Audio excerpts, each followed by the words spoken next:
the new home of the two-time World Series winner, Miami Marlins. Powered by Anajar and Levine Accident Attorney.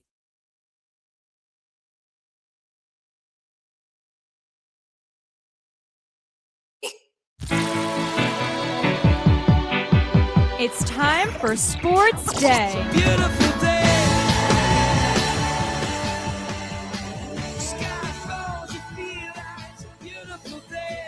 Turn it up. It's Sports Day with Dan Day.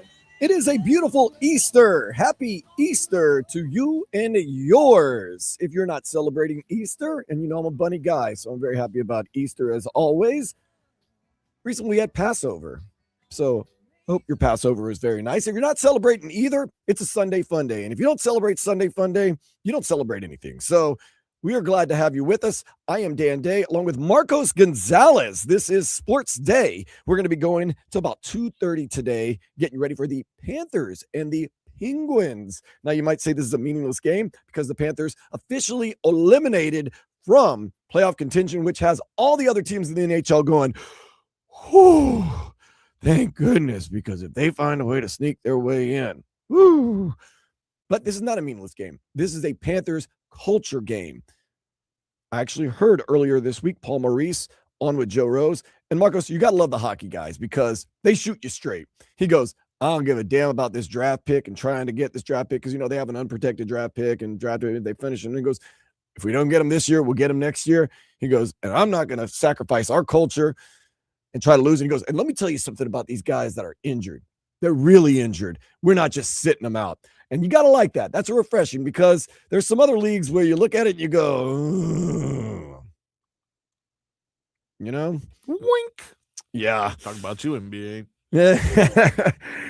The NBA, it's a grind, man. That's all I can say. It's a grind. But yeah, so it should be a fun game today. Now, really a fun game because now you can see the Panthers really let their hair down and just kind of go crazy and wild against the Penguins, who ended their season basically yesterday, although it was an amalgamation of a lot of things. Oh, that's a good word. Yeah. So that's cool. And of course, the Heat, they got I wouldn't say a big win, but they got a win against the Washington Wizards last night. Speaking of NBA, trying to win, trying not to win. Mm-hmm. We got to let the youth show what they can do. Bam Adebayo only had 14 points last night. Not 81 this time? And not even 83 this time. All right. Okay, so he got 14.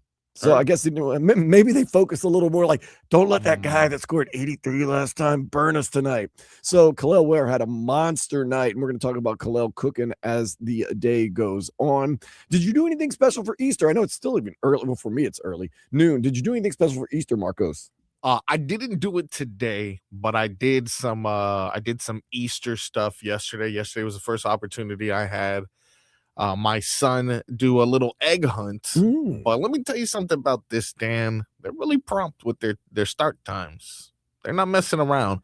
I went city to city in regards to searching for egg hunts, and every one of them made sure to put egg hunt begins promptly at 10 a.m. This sounds weird, but that's a new trend. Things starting on time. Now, when I was a youngster growing up, I mean, start times were just suggestions. For sure. But now it seems like concerts, I mean, if they say they're starting back in the day, and I've been in the music and you've been in the entertainment industry. I've been in the entertainment, radio, music industry for 26 years. Back in the day, if they said doors open at 9, show starts at 10, could be 11:30, could be midnight, could be anything. Now if they say doors open at 9, show starts at 10, you better be there at 10 o'clock. Games are even getting better about it. I know the baseball game, Marlins, of course, we are now the home of the Marlins. That's right. Man, if they say 9:05, it's 9:05. And even this March Madness, remember the Hurricanes basketball game? Remember the late game was like 10:10? They started at 10:07. I was like, wait, what are you doing to me? Why are you starting early? Which usually wouldn't be a complaint, but I was kind of planning on, so the new trend is things starting on time, which I can't lie to you, it's pretty darn good. I noticed it around the time of the Super Bowl, and it pissed me off. Why are we starting the Super Bowl at 6:45? Why is the sun still out and the Super Bowl is beginning? And then I don't want to hear about LA and this and West Coast this, West Coast that.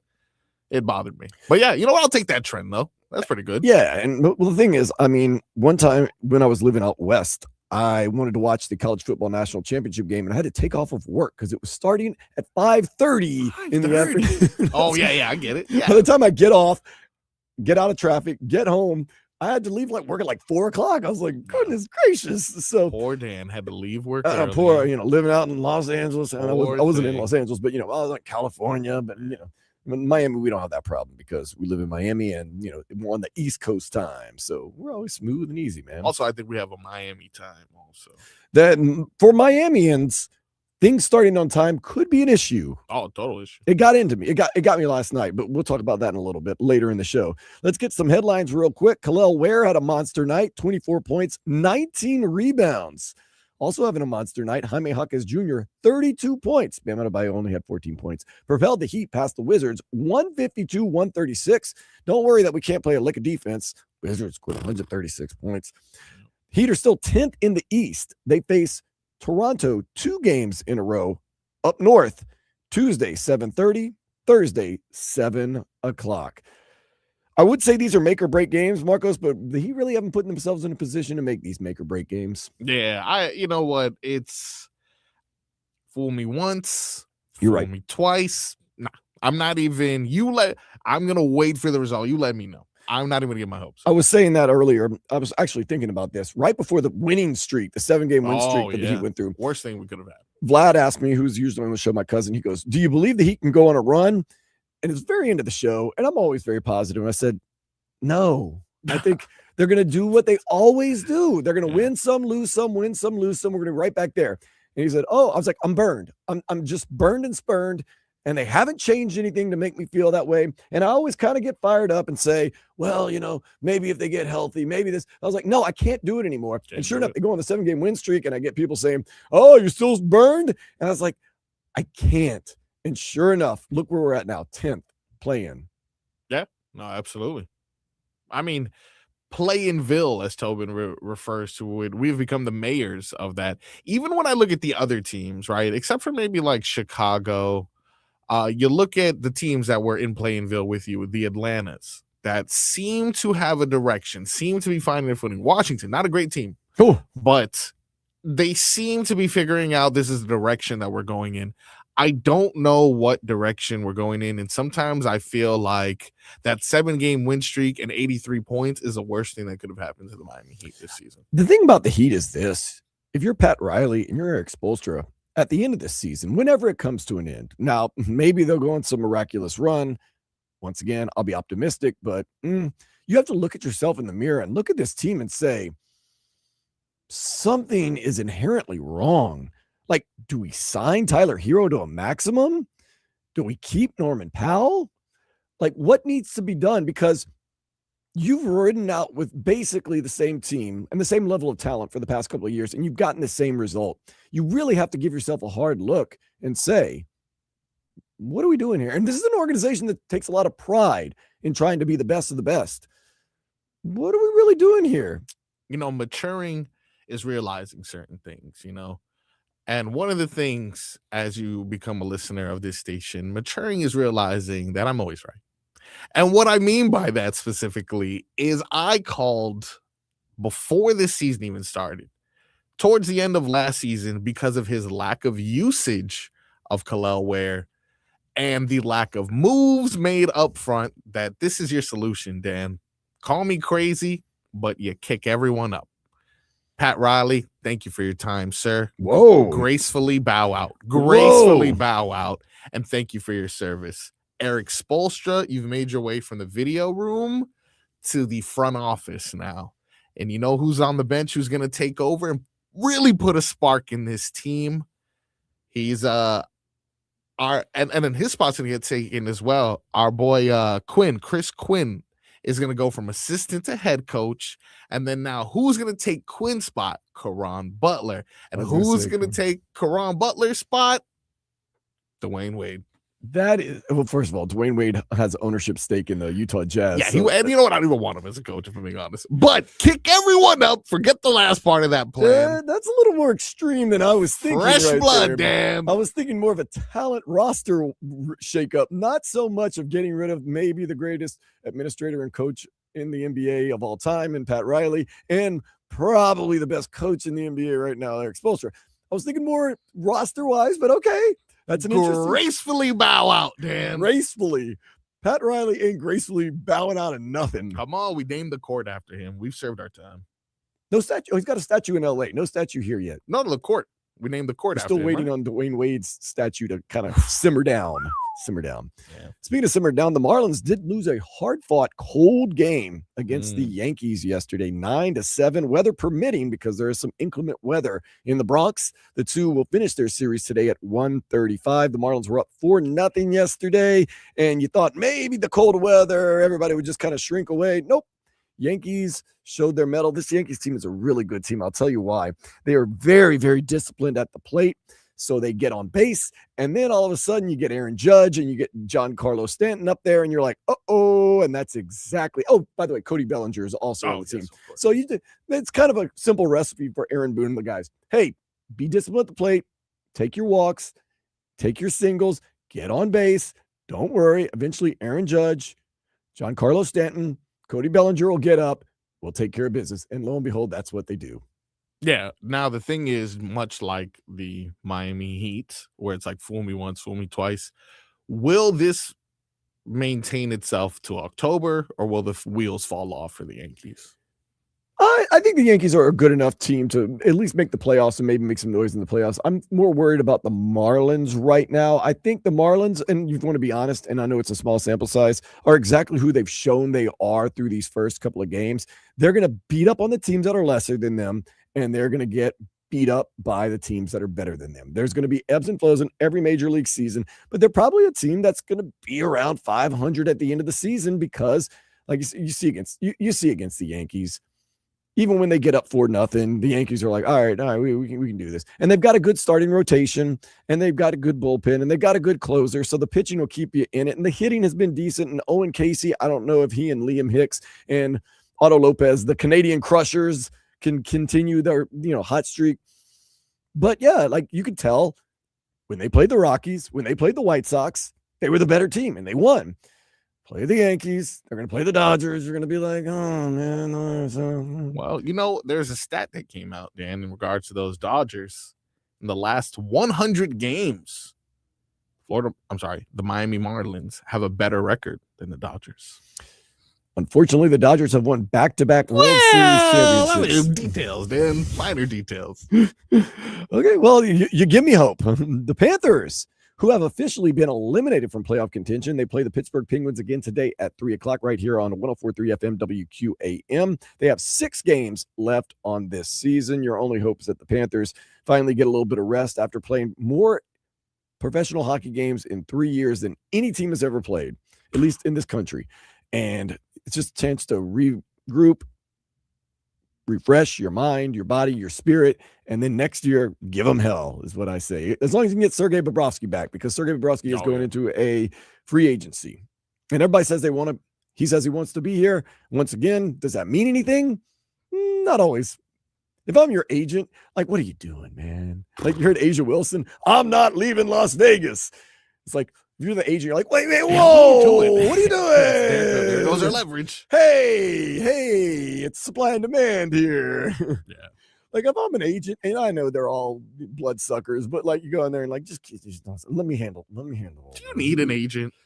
I mean, Lamar Jackson kind of did it with his mom, although his mom apparently is a shark. So you might need an agent. Yeah, you might. You know who could be my agent? ChatGPT. You give me the contract. I'll scan it in for ChatGPT. I don't think you need an agent anymore. I mean, Ricky Williams used Master P as his agent with the New Orleans Saints and got screwed royally. So maybe you need an agent. Really made him say, I mean, maybe you need an agent. Messi scored early and Suarez scored late as Inter Miami played to a 2-2 draw against Austin FC at the opening of new stadium yesterday. Saturday, they will host the New York Red Bulls at 7:30. So a lot of people were very worried about this new stadium opening and the logistics. Apparently, it wasn't all that bad, at least for the fans. Now, the people that live in that neighborhood, man, I've seen it's squeezed right next to the airport there, isn't it? Yeah. Now, It's supposed to be beautiful. I couldn't go because I was doing the Marlins game, but I was trying to make it out there. Dan, did you see the beer prices? I don't even look at beer prices at stadiums anymore because it's ridiculous. Okay, it is ridiculous, but in your opinion, what is too ridiculous for you? I mean, I'm guessing that we're charging $15 for a beer. I feel like that's what I'm prepared to spend. I think 17 is ridiculous. $19. $19. And are we talking about a 12? We're talking about 16 ounce? That's a good call. I need more statistics. Let me look it up for you. I just don't even. Usually at sporting events, I rarely buy drinks. I try to pregame, as they say.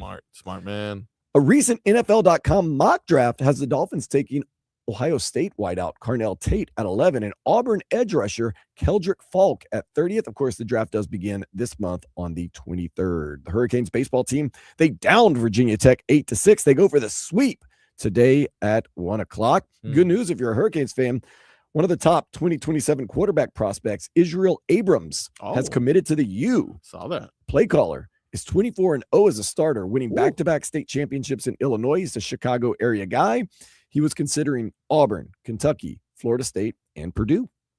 Losers. It's cool, though. This is a good thing for the U. I was thinking about it. Yeah. For the past 3 seasons, I don't want to call them mercenaries, but we've got one-and-done quarterbacks through the transfer portal. Yeah. A lot of people have been saying, no, we need to get a guy that we're going to grow and is going to be our guy and is going to be here for a while. That is cool. And it's great to get these high prospects because if they work out, fantastic. But if they don't, Mario Cristobal has that magic to go into the transfer portal and find a guy. So it's kind of hedging your bets either way if you're Mario Cristobal on the U. No, I think it's the best thing that they can possibly do. They're taking care of now and the future at the same time. Last night's NCAA Final Four games, they were cool. Meh. Yeah, I know. Meh. UConn was pretty much up the whole game on Illinois. They did win 71-62. Michigan wasn't pretty much up on Arizona. They were all over Arizona early and often. They blew out Arizona 91-73. It wasn't even that close. Final is set for tomorrow at 8:50. 8:50. Hey, and don't be late. Don't be late. 8:50. Somebody asked me, saw on that Funky Buddha on Mondays for trivia. Got a text from somebody. Hey, are you doing trivia because of the national championship game? I was like, don't think it's going to affect us that much, to be honest with you. For some reason, I think we'll be okay. I think we'll be okay. So I start at 7:30. I'm over usually around 9:30. The game's going to start almost at 9 o'clock. And I mean, I hate to say it, there's not a ton of Michigan and UConn fans here. So I'm like, we'll be all right. We'll be all right. But I mean, it'll be on. It'll be on, no worries. Women's championship is today at 3:30. UCLA and South Carolina plays. So think the coaches are going to fight after the game? I know. We got to get into that, man. That'd be fun. Man, UCLA's got some talent on that court, man. Mm-hmm. I mean, by the way, I found Jaime out Jaquez Jr.'s sister plays that's for true. UCLA. That is absolutely true. We got a connection there. Craft can of beer, 19 ounces is $18.75, or you can get a domestic can, which is either going to be 14 ounces or 25 ounces, also $18.75. I mean, go with 25 ounces. Yeah, I mean, what are we talking about here? What in the world is going on here? Strange. Okay. 3 different beers, all the same price. So, I mean, level pricing, I guess that's how they make it better. Soda, $13.75. No. Now For sugar and water? This one is a little bit strange to me. We're talking, it's Air Water, I'm assuming is a brand that I'm unaware of, but that seems to be the only water that they sell there. $7.50. Got to build that new stadium. Oh, remember that how jacked up that was when the Moss brothers, and the Moss brothers are great owners, by the way. Don't get me wrong. I wish they owned the Marlins. Don't get me wrong. They were like, we're going to build this $1 billion stadium. No tax dollars will be used. Oh, and everybody just laughed. Like, stop. Yeah. So when they actually did have to use taxpayer dollars, we're like, well, we've prepared ourselves. Yeah. And I don't even think they apologized. They were just like, well, well, you know how stadiums don't pay for themselves. I'm just going to trail off here, man. Like when I saw that, I was like, are you kidding me? Are you kidding me? You're going to build $1 billion stadium with no taxpayer dollars. Get out of here. And then build it that fast in Miami. Yeah. Which I'll be honest with you, slowest builders, developers I've ever been in my life. Yeah. I feel like it's until the check clears. Because I always see that. The foundation breaks. It takes about a year. There's no progress, small amount of progress. And then it's like the check clears. And they're like, how are they going to get this done in 3 weeks? And they're done in 2 days. The over-the-table check clears. The under-the-table cash clears. Yeah. Boom. Yeah, and then now you get your stadium. Literally, you come to Miami, there's a building, like a little 2-story house, How long is it going to take? Oh, man. Here's the money. 2 days. We're good. Yeah. Amazing. It's just amazing. And that's everywhere. But Same thing that's happened. I used to live on 441 by the Hard Rock. oh, They knocked down a gas station there, and for the 2 years that I was there, Nothing. flat. Actually, they started the garage that's on the bottom of the building. I drove by that area. It is now a 42-story building. Yep. And I'm like, how did this even? Man, look, money talks, man. Money Everywhere. Don't get me wrong. Oh, yeah. Yeah, new stadium, $1 billion. No taxpayer money. No. Come on. And infrastructure. Infrastructure. Once again, I'm just going to trail off here. But what about parking? Use public transportation. We'll give you a $10 voucher. No, that's nice. By the way, $10 voucher if you show proof that you use public transportation to get to new stadium. For what was that? A $25 beer? Oh yeah, exactly. Yeah, good luck with that. Hey, kids. That'll cover a soda. No, actually, it won't cover a soda. No, air water. You can have an air water. Oh, you can't? I thought it was like $10.50. No, $7.50. Oh, you good, man. There you go, baby. Free waters for everybody. Yep. Speaking of free times, let's go ahead and take a step into the day spa. A South African politician recently snorkeled in a giant pothole to bring awareness to city management problems. Snorkeled in a pothole. It was that big of a pothole. Wow. But also, politicians always knew they were dirty, but yeah, that's as dirty as it gets. That's Just think about how nasty that water must be in a South African pothole that's big enough to snorkel in. Brings a whole new definition to mudslinging. Oh, that's true. Yeah, very nice. Thank you. Oh, it is Easter, but no candy is being given to Mike McDaniel and the Miami Dolphins. More shade has been thrown their way. We will talk about that next. For Marcos Gonzalez, I am Dan Day. Stay tuned. This is Sports Day on 104.3 FM WQAM.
want y'all to sing along.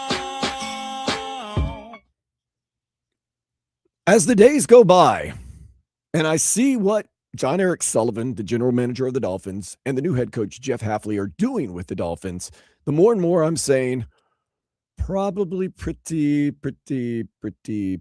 necessary.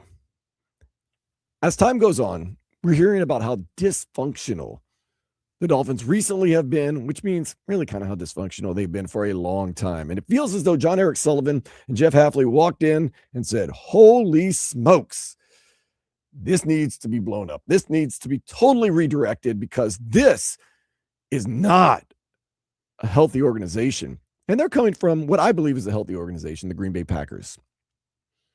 And they looked at this Dolphins thing, along with Troy Aikman, along with some of the guys like Dan Marino, and said, whew, no, indeed. So I'm all on board for what they're doing right now. And I know you might love Jalen Waddle, although I don't think many Dolphins fans were totally married to Jalen Waddle. Probably more married to that 30th pick in the upcoming draft. He's not a number one, let's be honest. I know a lot of Dolphins fans aren't married to Tua. Even the Tuanon people now are kind of... Marcos, do you hear anything from the Tuanon people anymore? Nah, Tuanon is Tua gone. They're in Atlanta, I guess, because I haven't heard from them. I'm happy he's in Atlanta because, I hate the Falcons, and he can go ahead and suck for them too. That'll be fine. I got some bad news for you, dude. It's going to be good. He's going to be good. Yeah, he's not going to be great, and he'll never be good enough. He'll start the season. To take over a game. He'll start the season because Michael Penix Jr. is coming off his third ACL tear. Love that. Falcons. That's another great organization. Yeah. Don't blow it up, though. Keep it going. So, Raheem Mostert. I'm familiar with him. Remember, he recently said some things about Mike McDaniel. He's continued to run his mouth, although he's not running the ball very much in the NFL anymore, and we're going to get to that in a second. But Raheem Mostert, of course, a couple of weeks ago, he basically said Mike McDaniel was too friendly, too buddy-buddy. You need to have some authority. You need to have a leader in the locker room. His comments, to be exact. When you have a coach that is so player-friendly, it doesn't really mix all that well. I kind of feel bad for the players. Look at the coach's history, not just in the NFL, but Major League Baseball, NBA, all different sports franchises. They have coaches that implement toughness, resilience, and that's something that he kind of missed the mark on in being a head coach. So kind of basically said Mike McDaniel was too soft. And in a professional locker room, you need authority, you need a boss, you need a leader. That's what he said a couple of weeks ago. Recently, though. Oh, more. He changed his tune 180 degrees. What? If you don't know what 180 degrees is, it's total opposite direction. All right. Goes out there and says, I'm a 33-year-old running back. I don't need someone MFing me, telling me what to do, especially the head coach. There was a lack of respect because Mike McDaniel did not show respect. Wait. And then he goes on to say that the players were cussing at Mike McDaniel, and Mike McDaniel was cussing back at them. So there was no respect between the players and the coach. What? Now, you want some more flavor or saison for your gumbo. Oh, my God. There's more. Raheem Mostert, by the way, had his best season ever under Mike McDaniel. Of course. Broke Dolphins records for touchdowns, by the way. Yeah. Rushed over 1,000 yards. For sure. So, which is it, Raheem? Which is it? That is so... I didn't see the stats that you just listed right now is why this is so surprising to me. No one would give Raheem a shot because he was older, undrafted. Sure, he had a great performance in the playoffs previously. I can't remember if he had some good years with the 49ers. Yeah, for sure. And I know he has familiarity with the coach, but as you can see from his time since then and a majority of his career prior to then, Mike McDaniel is responsible for a lot of the success that Raheem has had. And yes, I understand once Devon Achane started knocking on that door, it became easy to let the older veteran running back go. But to then act like this man wasn't solely, pretty responsible for your best year. No, your best years, because he was with them in the 49ers. That's right. Yeah. Then he brought him over to the Dolphins. That's so right. His formative great years were somewhat tied to Mike McDaniel. Yeah. But this is my only thought. Raheem Mostert is all over the map on this, which has me feeling this, Marcos, because what we try to do is we try to rationalize and we try to see through everything and see the real things that really happen. The reason I'm thinking Raheem Mostert is all over the map, number one, he's talking because he wants to talk. Yeah. Number two, this is probably how the timeline went, which is not actually a good thing for Mike McDaniel, is that probably early on when the going was going good, Mike McDaniel was very buddy-buddy with the guys. Yeah. Very fun, very loving. And then things got a little testy these past 2 years. And he realized, oh no, this isn't working. I'm being too friendly. I'm not authoritative enough. So what he did is went against his buddy-buddiness and started being a little tougher on the guys. And the guys are like, who are you to be tough on me? F you. Mike McDaniel said, well, I got to be tough now. F you. So now all of a sudden there's that play back and forth between people cussing and screaming and being mean and trying to be authorities. But the problem is Mike McDaniel didn't establish himself as that going in. Therefore, the players did not respect him because he was being what they deemed fake. So I'm thinking it started out buddy, buddy, buddy, and then it got nasty at the end, maybe like a relationship. And that's why Raheem Mostert is all over the map. I'm guessing that's the realization that most people should probably come to, is that Mike McDaniel thought the buddy-buddy system worked. When it stopped working, he thought getting an authoritarian system would work. The only problem is you can't do that. You can't change midway through, and you can't be somebody you're not. And Mike McDaniel, that was a failure, obviously. For sure. I think you're 100% right on that. You know, I've been known as the fun uncle my entire life. If I all of a sudden start to be the disciplinary uncle, I'm sure my nieces and nephews will look at me and be like, what are you doing? The thing is, I can still beat them up. So it makes sense. Mike McDaniel is not physically intimidating any NFL player. Not that that's going to be required for them to listen, but in a very physical, you know, manly sport, if they see you as inferior in a way of some sort, there's no way that they're going to respect you or the decisions you make. And I mean, we saw the evolution of Mike McDaniel physically, even when he started out, the capri pants, the vaping on the sidelines, the stylish stuff. And then the last 2 years, he was a little more rugged looking. He had the beard. He didn't have all the quote unquote swag that he once had. And there is something to evolving as a person and as a coach. I understand that. But it's how you evolve. You have to evolve as yourself. I felt as though Mike McDaniel kind of forced the issue. And as in football, as in life, when you're not who you are and you force, it doesn't work. Yeah. It's like the guy or girl at work that's real religious. I'm not knocking religion, especially on an Easter, but you know, they live a very pious life. They're very nice. They're very religious. They're very on time. They're very prudent.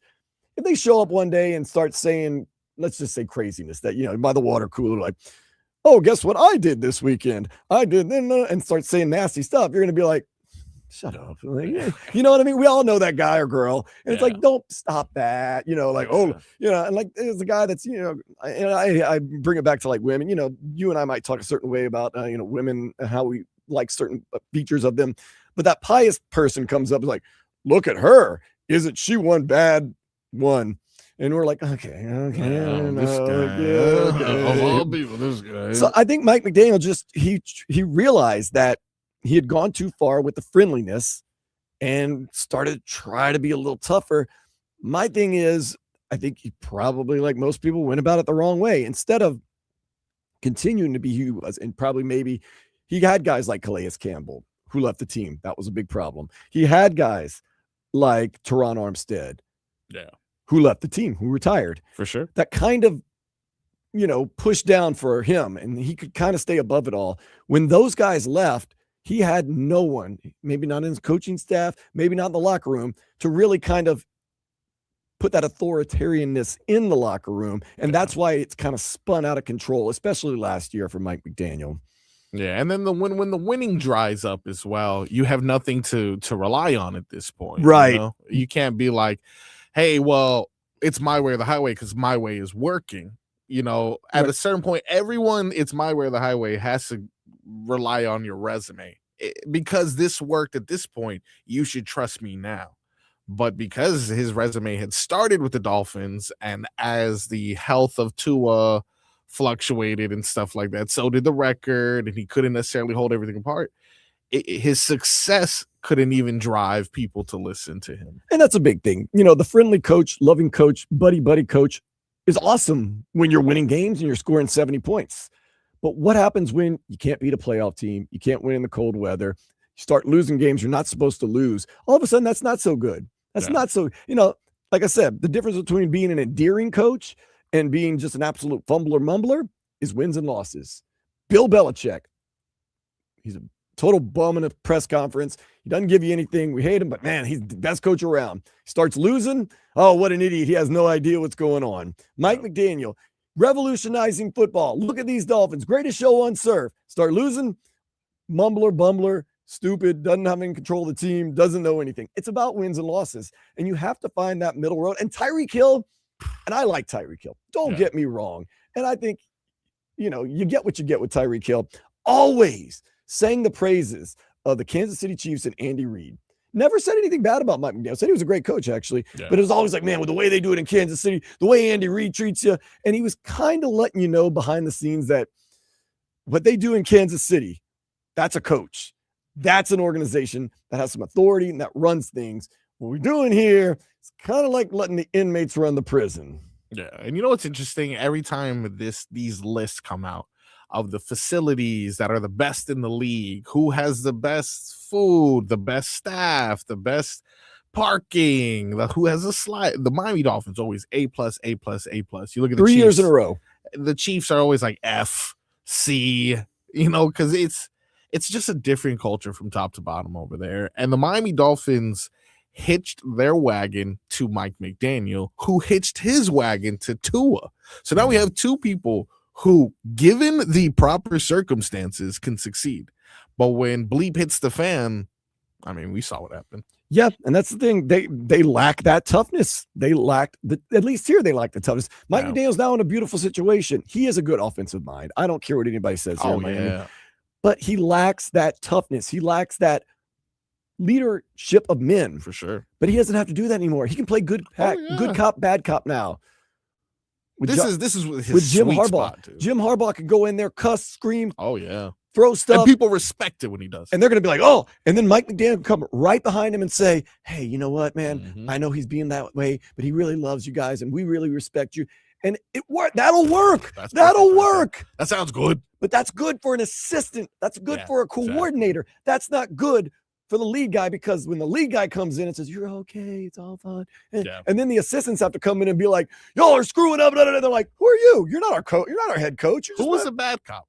Who do you think was a bad cop, Dan? Well, they had that one guy that was cussing and screaming and talking. What's his name? He had an Italian last name. Oh, I know what you're talking about. Oh, he's on, and he's actually been rumored for some head coaching jobs. But the problem is when it starts soft, you can't get. Never mind. You can't get mean when you start nice. You can't get mean. No, well, I like the way you were going to say it before. Yeah. I was thinking about something else. You can't get mean. You could start mean, then ease up, but you can't start nice, then get mean. Yeah, it's just it's human nature, and I'm sorry. And you could argue with me, it's worked here and there. No, it's human nature. Your mom comes in there. Back in our day, whoops you up, tans you up and down, whoops you up and down, then comes back and says, honey, I really love you. Let's go get some dinner. Okay. You can't be, okay, you got in trouble at school today. Here's some dinner, and then get mad at me. It's one of those things. And I think Mike McDaniel may learn from this.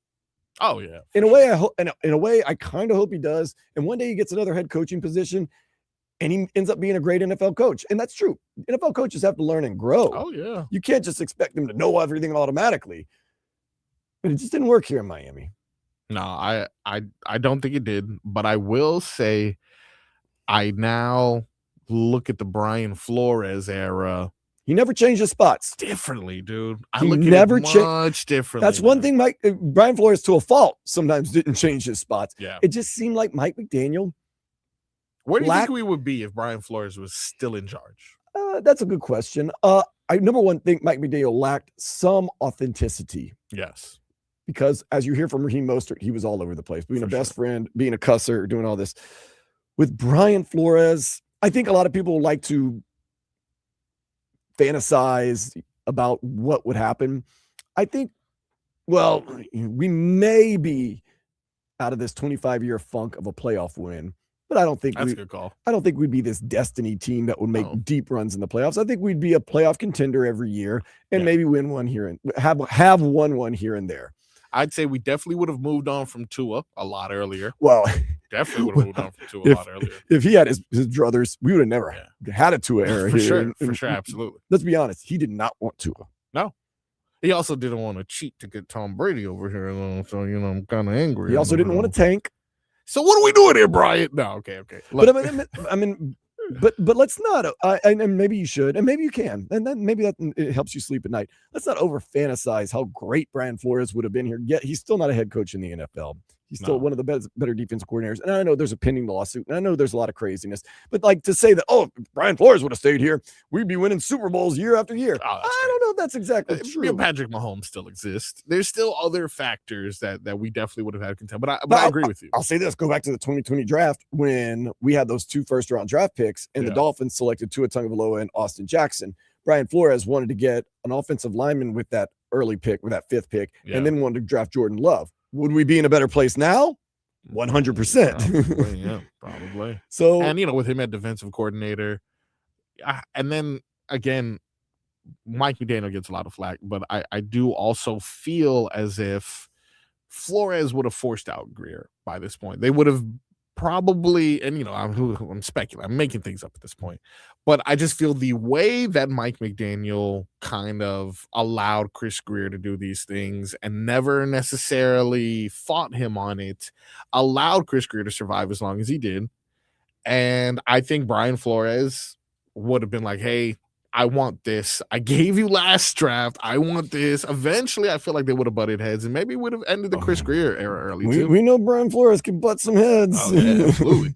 He and those guys did not always get along to the point of maybe cost Brian Flores a little bit. His hard-headedness might have cost him a little bit, but that's one thing he never did. He did not sacrifice his authenticity and his integrity. He never changed. He still never changed. And I don't know if we're better or worse for it now, but now we've got Jeff Hafley. We've got John Eric Sullivan. 2 guys who, I'll tell you this, Marcos, so far, they say it, they do it. I like the moves they've made. I am allowing myself zero opinion of them yet. I'm going to let them cook. Let them cook. That's all I can do right now. That's all I can do. Marcos, you got a nice little Easter list for us next. Yes, I do. You want to hear it? It's got some sports relation too. So we got you next year with Marcos Gonzalez. I am Dan Day. This is Sports Day on 104.3 FM WQAM.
Where they at? We got the Panthers coming up at 2:30. Marcos Gonzalez and myself, Dan Day, will lead you into that.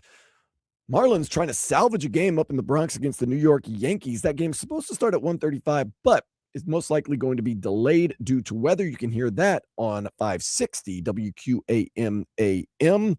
We're just holding tight with that. But it is Easter, one of my favorite holidays. I'm a big holiday guy. I like to celebrate not all the holidays, but a lot of holidays. This one's one of your favorite ones? Oh, one of my favorites, man. I usually don't work on Easter, but I've had a lot of craziness in my life. And I said, you know what? Yeah. I come on in here. Plus, we got a lot of people out for various reasons. All right. Good reasons, too, by the way. So I figured, you know what? Let's go ahead and get to hang out with you, Marcos, and hang out with you.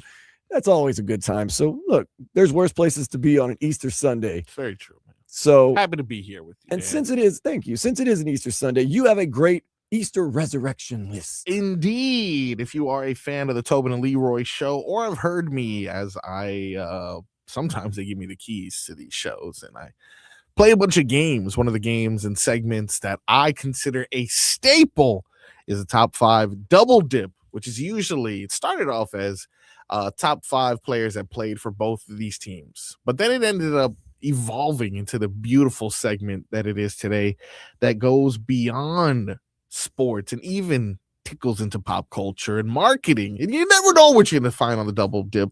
But this top 5 double dip list is the top 5 sports moments that are also considered resurrections. Ooh. Excuse me? You double dipped the chip. Double dipped? What are you talking about? You dipped the chip, you took a bite, and you dipped again.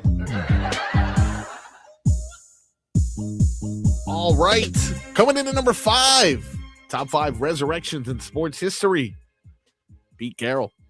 Oh, Pete Carroll. Ooh, that's an interesting Kicked out of the NFL. career arc. Resurrected his career with the USC Trojans. Ran and hid after all the illegal stuff he did with USC. Ran and hid after being illegal, costing Reggie Bush his Heisman. He got it back, though. Got it back. And made his way to become one of the most notable coaches in the NFL as a leader of the Seattle Seahawks in that infamous 12th man and the Marshawn Lynch beast mode, the Legion of Boom. Now, unfortunately, right when he was around the peak of his career, he made a very questionable decision that hasn't worked his way back from. Oh, and then he had a nice year with the Raiders last year. Yeah. Is he still there? Oh, no. He did one and done. He got fired. So. He got fired. So. And then maybe there'll be another resurrection story for Pete Carroll. Listen. You know, as you tell me Pete Carroll's career arc, I don't know if that's something you should be that proud of. Well, hey, listen. You're not saying pride. We're talking resurrections here. We're not talking about ethics. We're talking about just resurrections. Just resurrections. I mean, honestly, wow. Look, the list gets there's a couple notable names there. Kiss your mother with that mouth? Like, what in the world? Okay, well, Pete Carroll, he has resurrected himself many times. And hey, listen, I ball's in your court, Pete. Ball is in your court. Let's move on to number 4, please. Number 4. Feel good man, story. 20 years apart from championship victories. Mr. George Foreman, baby. Oh, yeah. I mean, first of all, not just sports-wise, but also just life-wise. He resurrected himself not only by naming all of his children George Foreman, they did, but also by reinventing himself with the lean, mean, grease-fighting machine. You had a George Foreman grill growing up? It's the food that you made on George Foreman grill is so nasty. That it's just like cardboard from what I remember. So good. So good. You want a panini? No, that's perfect. Perfect for a panini. Nice little Cuban sandwich on that thing. Yeah. Okay. So George Foreman did, I mean, first of all, was a world championship boxer. He got caught up in the whole rumble of the jungle. He got rope-a-dope by Muhammad Ali. Mm-hmm. He actually was kind of hurt during that fight. But then years later, he came back as a fat dad bod and won the world heavyweight championship 20 again. Years later. It was still a factor in fighting. But then what he's done off the Come on. Matt, or as you'd say, Ring. unbelievable. The way he's just personified himself has been absolutely crazy, man. And then, that George Foreman grill was revolutionary. Come on. And then they gave you a little, they're like, should we have anything to trap the grease? And they're like, nope, put a little boat underneath there. Oh, really? There's no grease trap? It was this, I'm not gonna lie to you. It's really, they're like, should we put a power button? And they're like, nope, as soon as you plug it in, it's as hot as Yeah. Really? Those things are weird, man. I always wondered because, I never had one growing up. But like the other day, I was around one of them and I was like, so how do you turn this thing on? Like, just plug it in. I was like, oh, okay. And then every once in a while, they give you a little scraper. Oh, yeah. In case you get some cheese or some you grease. get something stuck there, you got to claw it out. That's extra. That's free if you call now. Yes, exactly. Listen, if you dial in the next 30 minutes, we'll double your offer. That's what you do, man. Do you want a little bowl to catch the grease? Come on. Do you want a little scraper? Call now. Oh, don't lose that bowl. First 30 callers nationwide. Got a roll of bounty. Gotta call now. Come on, dude. Did I get it? They're like, yeah, you got it. Oh, thank God. Thank God. Can't believe I was one of the first 30 nationwide. Yeah, sure. Yeah. Okay, so George Foreman, that's a good one. Number 3. Come on, man. Coming in at number 3. Resurrection. Sports. Baltimore football team. I can see that. Started off as Baltimore Colts. Great franchise. Don Shula coach there. Don Shula was the coach. Then, no longer a franchise. Colts moved to Indy. Mm-hmm. Then it was vacant there for a little bit. And 1996 comes around. And who comes knocking? Those Cleveland Browns. Yes, indeed. They Big Mo. Moving on over. Leroy Horde and the gang moving on over. Cleveland people were very upset about the move. Very upset. One of the biggest scandals. But you know how the Art Ravens, Modell. What was it? 5 years later, 2001, one of the best defenses ever assembled. One of the most boring teams ever to watch. Who was the quarterback? Trent Dilfer? Oh, yeah. Boring. Unless you're a defense guy, then it was great. Great football. But no one really likes that. Like, you know who had actually a good defense and was entertaining? Those Bucks. 2002? Yeah. Those guys were fun. That's the thing, though, and then Baltimore Ravens to this day still are one of the class organizations in the NFL. They just seem to do everything right. Maybe, I don't know, this John Harbaugh, they fired him, right? I want to say they fired him. I think, or was it one of those mutually parted ways? Yeah, it's one of those. Yeah, well, nonetheless, mutually parting ways from John Harbaugh. I don't know if that's going to work out totally. They're attaching their ships to Lamar Jackson, who I think is a great quarterback. I don't know how much longer he has in the league, but look, I have a feeling that this Baltimore Ravens team will figure things out. I always have trust in them, unlike some other football teams. So, yeah, Baltimore Ravens, the career arc of the Baltimore Colts to nothing to the Baltimore Ravens and what they still are now has been quite the resurrection. Quite the resurrection. I'm thinking you're liking this list thus far. So far, I mean, Pete Carroll being a shady human being, and I never thought of him that way, really, until you made it. That was one of the more astonishing moments of this list. But yeah, so far, so good. Hey, listen, just know if things get a little hairy, Pete's bound to get the hell out of there. And even if he's the person that causes it, you deal with this. I'm out. Exactly. Number two, coming in at number 2. This man was seeing ghosts a couple years ago, a castaway. And now look at him holding the Lombardi. Samuel Darnold. What a great story, first of all. He was highly touted out of college. I didn't think he was that great. I never thought he'd amount to anything in the NFL. He goes to the Jets, and we know the Jets is a graveyard for a lot of players. Yeah. Got the gun dirty. Probably should have said some things like, I'm seeing ghosts. Adam Gase was his coach. That was part of the problem. Yep. But, I hate to say it as somebody that was a cameraman or audio guy or girl. If you catch that, you have to use it. Gotta use it. I mean, like, I don't hate on them for doing it. I mean, you might feel a little, speaking of unethical, a little dirty for doing it, but you gotta do it. But then look at him coming back. What he has been able to do with the Minnesota Vikings when you get a good coach that knows how to coach a quarterback. And then what he did this year with the Seattle Seahawks, a guy who was basically a castaway, a guy who I thought was just like Josh Rosen, not to open up any wounds here in South Florida.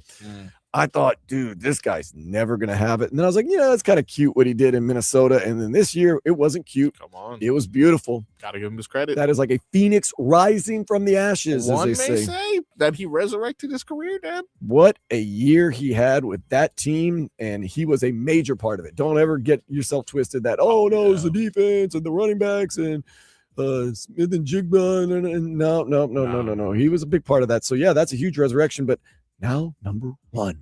All right, Dan, let's give you some quick honorable mentions here. Please. Resurrection. Two of these people are Patriots, so that's why I didn't add them to my list. Tom Brady, 28-3, resurrected the team to overcome the Falcons.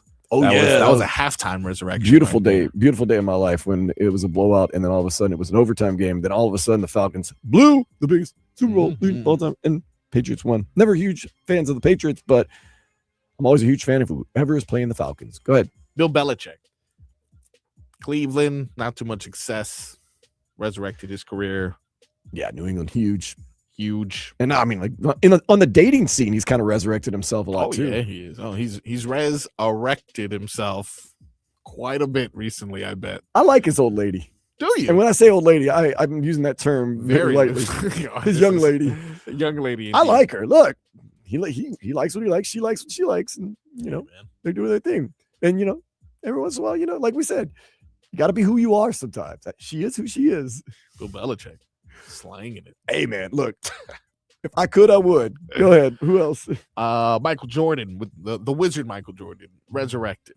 But that's why they were honorable mentions. That is really cool, though. Michael Jordan, if you think about it, maybe the greatest basketball player of all time. That's up for debate. But nonetheless, he has kind of had some resurrections. Yeah. Twice. He came out and he hurt his foot early in his career with the Bulls. A lot of people thought he'd be done because he was such an explosive player. Came back, became a great player. Then he went to play baseball. Then he came back, won 3 more championships. Then he stepped away again. Then he came back with the Wizards, and everybody said he was terrible with the Wizards. He averaged like 24 points a game with the Wizards and stuff like that. So, yeah, that's true. So Michael Jordan actually has kind of had an ebb and flow throughout his career and some resurrections. But number one resurrection, sports history, baby, right here in our city. Teal jerseys. They're back, baby. They are back as the premier jersey in all of sports, and we're undefeated in them, Dan. And by undefeated, I mean maybe we lost a game. I haven't been paying attention. You always feel better, though. Yeah. I always feel like, we got the teal jerseys. Those are back. I need those back. I need a Supersonics jersey. That'll be nice. You're going to get that back very soon. Don't worry about that. So, we got some resurrections. Speaking of resurrections, the NBA will eventually add a Las Vegas team and a Seattle team. So you will get that Supersonics version back of jerseys and gear and stuff like that. So, okay. So teal jerseys, and it makes everybody feel good. It's good to roll out the old school, the throwbacks every once in a while. Brought them back. I like, this is what I like and what I don't like about the throwbacks and all the other stuff. The throwbacks are cool. I like it. I think it's fun. I think it's cool. I think it's awesome. I hate having to hear people talk, this is a jersey they should always wear. If you're that person, stop. They do that with the Dolphins. Oh, my God. Do you understand economics? Do you understand anything? No. I refuse to do that.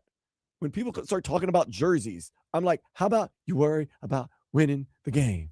I don't mind. I like the teal. I like the throwback. I like the old school. I don't like the argument that it brings. It's fair. You can't have Easter dinner every day. You can't have a barbecue every day. That's what makes Thanksgiving special. What if you ate cake and candy all day long every day? It wouldn't be that good. It's not good for you. Yeah. I don't know. Diabetes. But what a resurrection. You actually spent some time, I could tell, on that list. Hey, man. It would be one thing if you just kind of, Listen, I didn't come with pictures this time just because I didn't want to overdo it. But yeah, got the bells and whistles. It's Easter. That's how we do things. All right, going to get you caught up with everything else happening in and around the sports world. Get you ready for this Panthers game as they take on the Pittsburgh Penguins starting at 3 o'clock, 2:30 pregame for Marcos Gonzalez. I am Dan Day. This is Sports Day on 104.3 FM, WQAM.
happy Easter, Day and night. or happy Sunday Fun Day. Or if you're like me, happy Easter and Sunday Fun Day. Why not celebrate both? You're allowed to do that. You're allowed. Quick programming note. We've got the Panthers taking on the Pittsburgh Penguins, and barring something absolutely crazy happening, that game's going to start at 3 o'clock, pregame at 2:30. Marcos Gonzalez and Dan Day will lead you up to that. We are still waiting to hear from the Marlins-Yankees game. There's some inclement weather in New York, as if New York doesn't suck enough. Now it has bad weather, and they can't play a baseball game. They're going to have a meeting at 2 o'clock to decide the fate of this said baseball game that was supposed to start at 1:35, but now we're going to wait and see with the weather. I was actually talking to our guys who are over there in New York calling the game, Steven Strom and Jack and those guys, AJ and I, are like, man, it's bad weather, but overall New York's pretty cool. I go, I'm happy here in Miami. They're like, yeah, you're right, man. We can't wait to get back.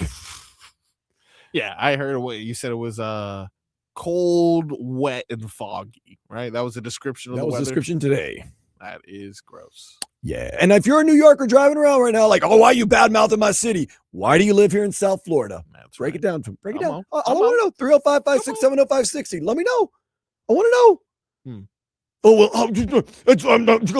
once again, trail off on that one right there. Maybe it's our Southern hospitality. That's it. Yeah, that's the reason why. If you're a New Yorker that lives down here in South Florida, Yeah. Just saying, you're welcome. Love you. Thank you.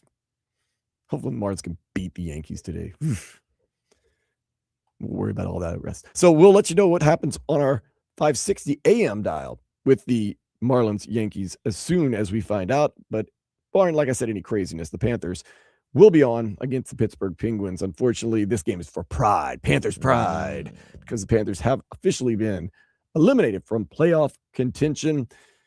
And this is the most important game of the season, though, Dan. Can I explain to you why? For vibes. Because it's the last one, baby. Time to get some rest. Yeah, they only got 6 more games left on the season. So this and 5 more. But I'm telling you, Paul Maurice is not letting up. He told Joe Rosa earlier on Friday, actually, that he was like, if you think we're tanking, if you think we're resting guys, if you think we're doing, you think again. We're going out there. We're trying to keep this culture going. We want to play. We want to win. We want to compete. We want to shut people up. We want people to know we're still the Florida Panthers. So don't be surprised if you see these Panthers have some fight. They don't need to be getting into fist fights and stuff like that. Time for that is over. Take a break, everyone. Let's not hurt ourselves now. Put your feet up.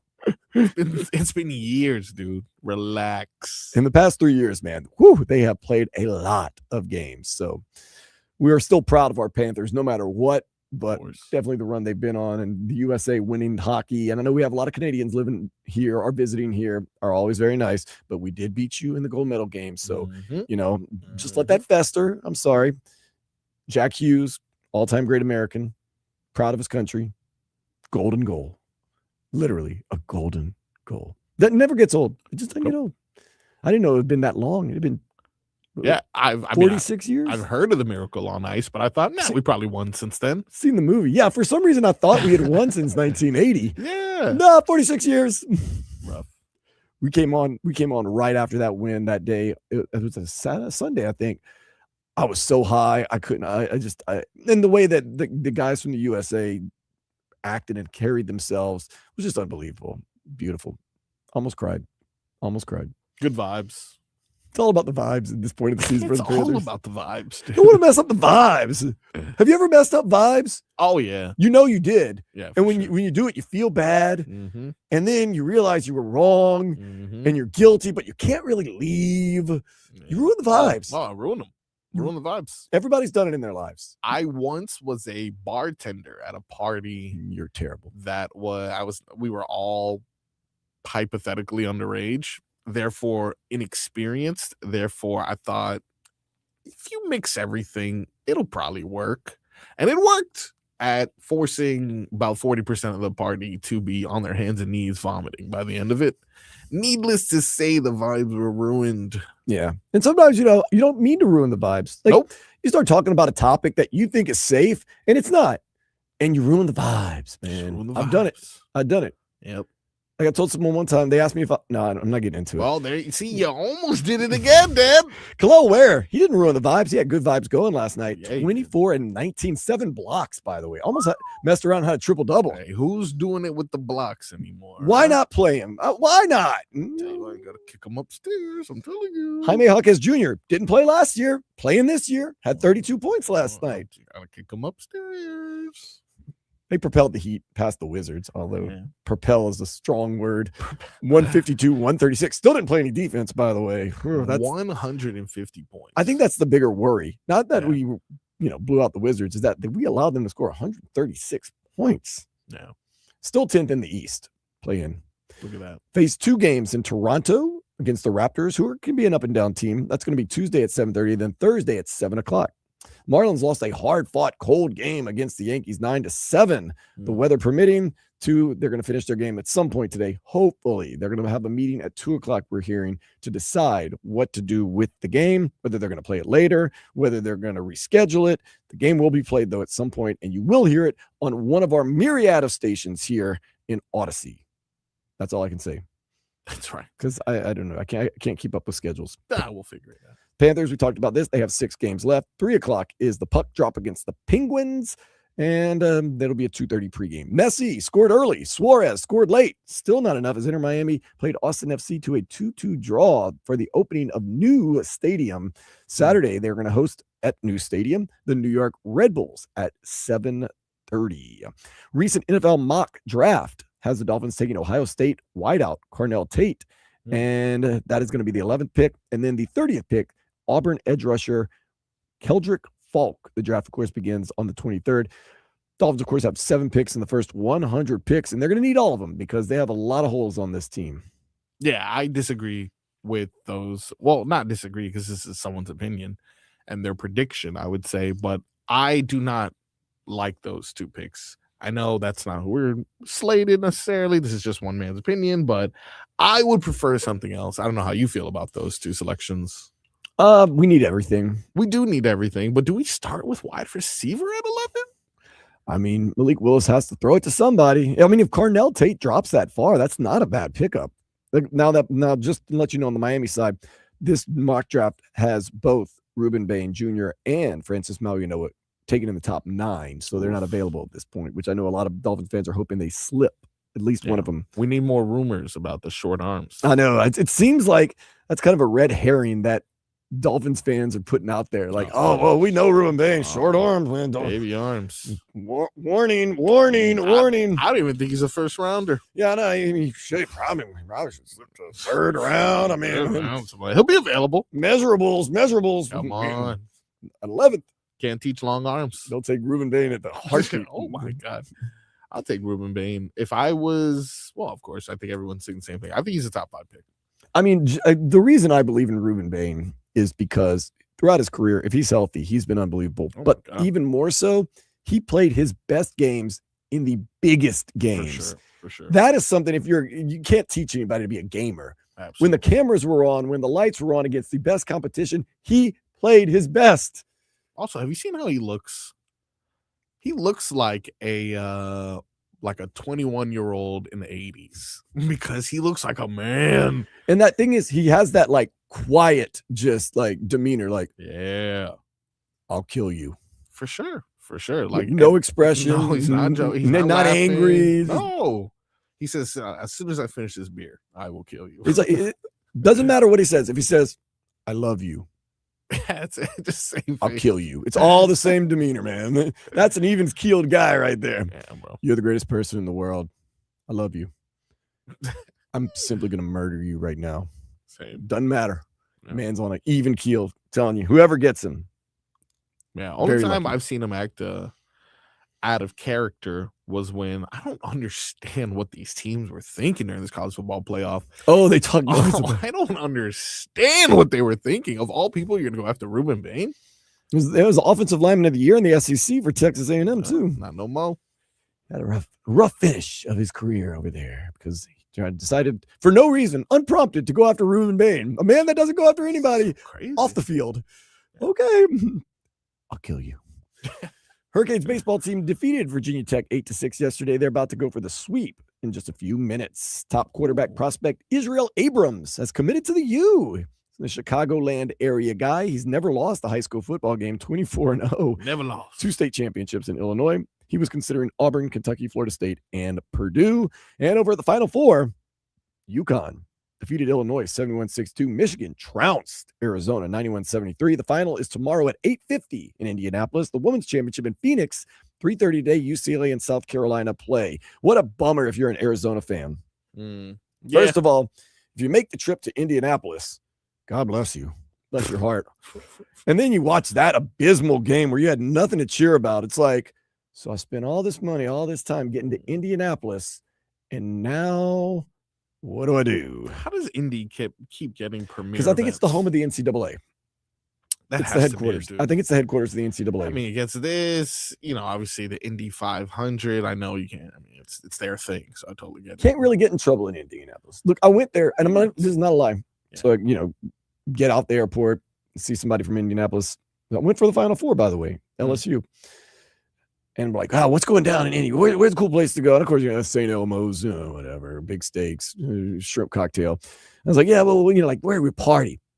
Buffalo Wild Wings is your best bet. Kind of near downtown. Oh, yeah, whatever. Get in the car. Hey, man, where's somewhere fun to go? We're young. We're 20-somethings. We want to party. Should go to Buffalo Wild Wings. B-dubs? Dude. I so I went there, and I mean, it was a banging Buffalo Wild Wings, but that was it. That was it. Buffalo Wild Wings. So for years, I would meet people from Indianapolis, and I'd be like, place to party is at Buffalo Wild Wings. So they're like, oh, yeah, man, Buffalo Wild Wings. So that's the spot. That's the spot. And if you want to go and get wild in Indy. I've heard bad things about Indy. I've heard plenty of bad things about Indy. You can't get in trouble there. That's all I can say. But look, media day. That's why they do it all there. Drafts. They do what do you call it? Not pro day. Combine. Yeah. Because you can't get in trouble. You can focus on one thing. That's why their sports teams like the Indianapolis Pacers are usually pretty good. Can't get in a lot. There's not a lot of distractions out there. Play basketball. No club. What is it? Play basketball, play football. You know what I like to do when I go play? I can find out a lot about a place about scoping out their strip clubs. If I'm being honest. Wow. And this is something, and it's not something I'm doing facetiously or anything like that. My wife and I, and we're not weird, and no one's weird. You get what I mean? Nonetheless, I like to go to these places and I can find a lot about their strip clubs. I wonder what a strip club in Indianapolis is like. Oh, no, I do not know. Peg leg? You think there's a peg leg anywhere? Eye patches? No, there could be cigarette smoke. Oh, definitely. My thing is when I go to a city, I always try to hit up a pizza place, a dive bar, and a brewery. But the best way to find out about a city and what it's really like is to ride some public transportation. You get on that bus, you learn about the people, you see a lot of things, learn a lot of culture. That'll be me tomorrow. Tomorrow I'll be taking the train. I'll be taking the Tri-Rail to the Metro Rail to the whatever the bus is called. It's always fun though. You got to baptize yourself in a little bit of public transportation. You're gonna learn. You're gonna learn a lot about this area. Oh, it's good. I love it. I'm gonna stop by a little window that has a little cafecito and stuff like that. I'm gonna get the full experience tomorrow morning because I haven't done it in a while. There you go. Speaking of haven't done it in a while, we haven't done the day spa in just a while. Step in. Activists recently urged the White House to supplement eggs with potatoes for its annual Easter egg hunt, saying good times should not come at the expense of hens.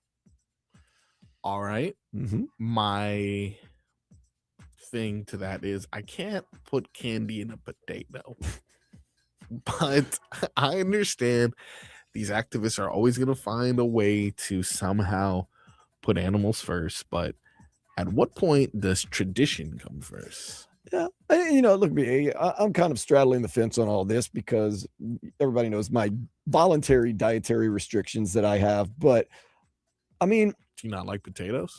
Yeah.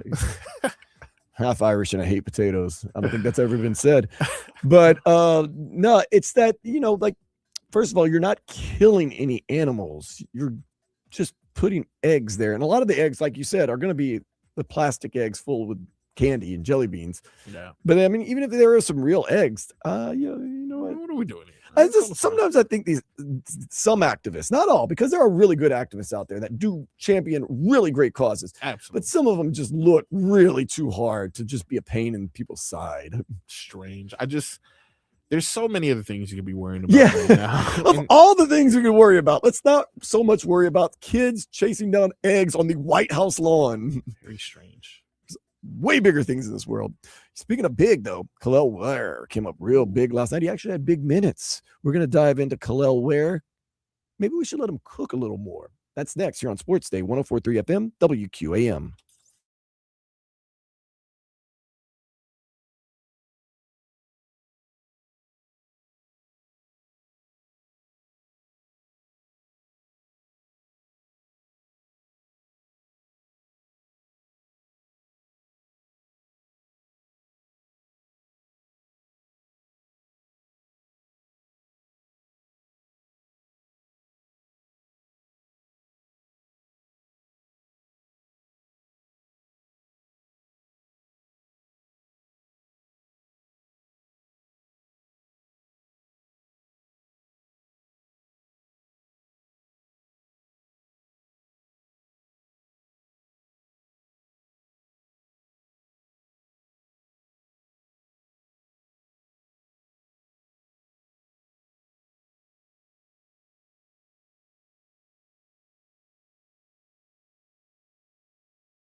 We've been saying it for basically 2 years now.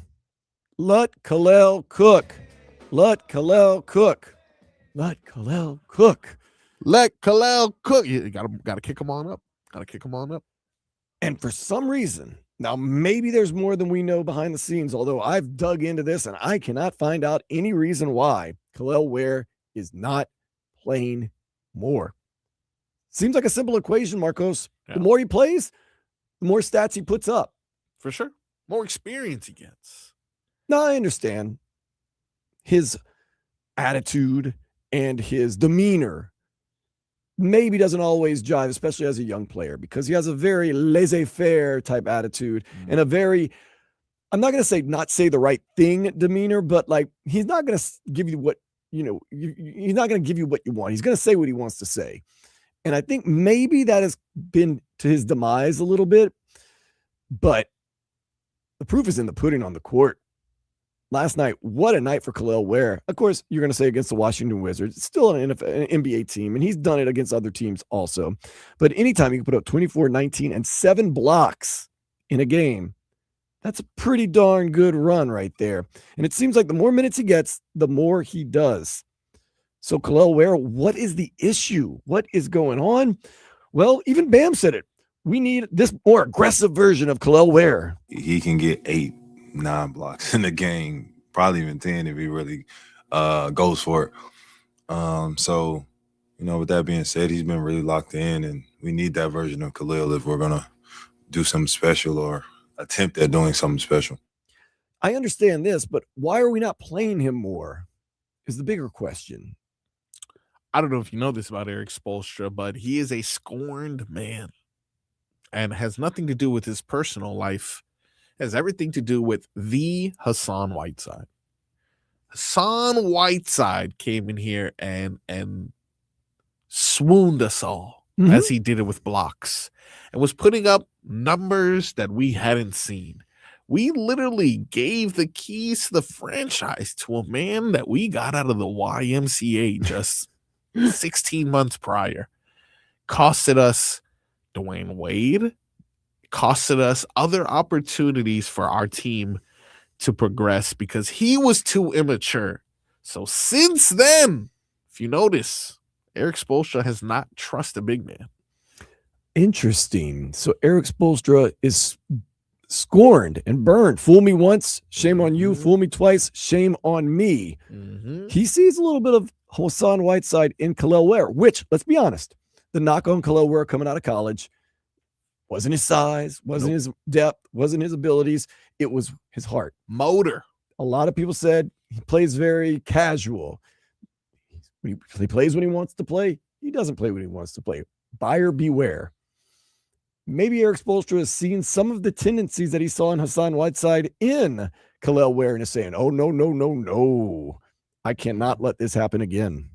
That's the only logical reason, because I don't understand how a 7-foot athlete that can stretch the floor, that can shoot threes, that will relieve Bam on defense and offense, and let Bam play at the 4, which is more of his natural position. Bam has expressed how much he loves playing with them too. I don't understand how that can't help your team. Like, how does he rot on the bench sometimes? Why? Because he made a mistake. Well, Eric Spoelstra said it wasn't a good matchup. That's what he said. Wasn't a good matchup. So maybe he has been burned, and he's saying, no. I see where I've gone down this road before. We're not even going to take that path. Or maybe he's saying, get your mind right, or you're not going to play. Maybe he's teaching him a lesson, trying to help him from himself. But I have known Khalil Ware for 2 years now. Good guy. But yeah, you'll ask him things like, oh, I bet you love living in Miami. And he'll be like, I mean, Bloomington, Indiana's cool. Little Rock, Arkansas is cool too. But don't you like really living here in Miami? I like living in all the places. It's like, just say you like living in Miami. No. And he'll push back on you. You say like, and we've heard it before. He pushes back on Spo. Spo probably doesn't like that. Number one, because he's the coach. And unlike some coaches around here, he has some authority. But number two, he might see, I've gone through this before. I'm not doing this again like Hassan Whiteside. I'm not inviting that train wreck. So maybe it's a little after effect of Hassan Whiteside, and maybe it's a little bit of him teaching and coaching, and maybe it's a little bit of both. But yeah. So what did Spo have to say about Hassan Whiteside? he says he's intentionally getting better.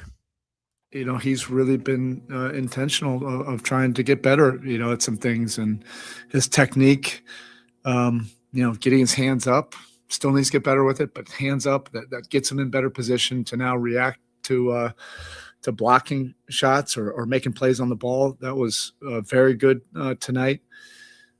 He probably had an opportunity for sure to be able to get, 2 or 3 more, get both hands up. But he's drilling on it. He's working on it. He's watching film on it. He wants to get better at it. Could have had more. Does it sound to you like Erik Spoelstra's kind of subconsciously telling you, like, he doesn't always work that hard?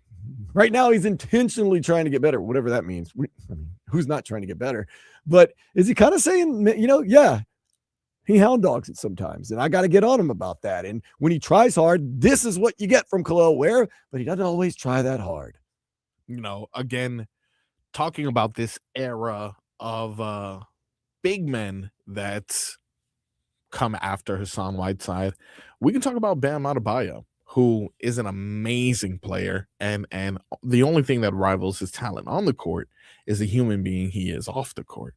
With that being said, it even took him season after season, maybe up until just middle of season last year when Jimmy Butler was officially no longer part of the team, for him to kind of let the handcuffs off of Bam.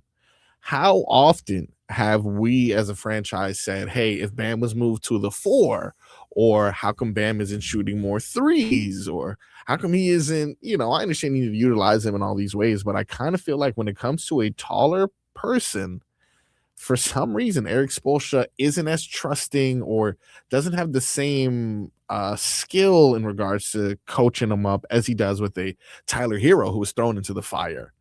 A Jaime Jaquez who, yes, he struggled last year, which is why his playing time decreased, and also the addition of a few pieces are reasons as to why he didn't necessarily get the playing time. But Yaku Chonis, Pella Larson, all these players I feel like are having a longer leash than what I've seen with Kel'el. It does seem, though, Erik Spoelstra is a little more short-leashed with the big men, with the bigger guys. And maybe it's, like you said, he's been spurned. Maybe he feels as though they need to be approached differently. But, yeah, guards, be all right. Forwards, you'll be all right. But it just seems like he's really, really disciplined on the big men. I have yet to see Al Golden play any significant minutes. Is he the guy? Vlad Golden. Vlad Golden. Al Golden. Yeah. You know the reason he's not playing. Well, I just know that he's tall, so that could be the reason. Yeah. Well, from what I'm hearing, love you at FAU, good at Michigan. Yeah. Have fun at Sioux Falls. God. From what I'm hearing, I saw that one game he got in. It might have even been against the Wizards the other day when Bam had that 83. That was a rough 2 minutes, bro. But of course, you can't judge a career on 2 minutes, or maybe you can because that might be the only 2 minutes it gets. Well, and how am I supposed to know? That's my other how much time did Dwayne Dedman get? My other thing is this. You know what entices players to work harder and play harder and practice harder? Minutes and games. I'm saying I'm tired of, since Whiteside, because of how I feel he's been hurt, I've had to deal with the Kelly Olynyk's of the world, the Myers Leonards of the world. What the hell are we doing? Let's get a dominant guy there. And finally you got one, and you're putting ankle weights on him and handcuffs on his wrists. Well, now he's being challenged. Khalil Ware recently, after the game, talked about this upcoming road trip challenge. I definitely got rid of it. I apologize, Dan. And now I'm back. That just means he wants, more for me, better for me. And, he just wants to see me perform at a higher level. So, okay. He's been mature about it. There's other players who would have been like, you know what? Screw this guy. I'm out of here.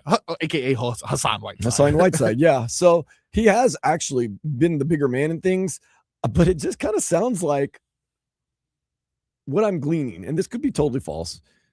Khalil practices hard and plays hard when he wants to. Erik Spoelstra doesn't particularly like that because that's not part of the Heat culture. It's you always best, hardest, go 100% all the time.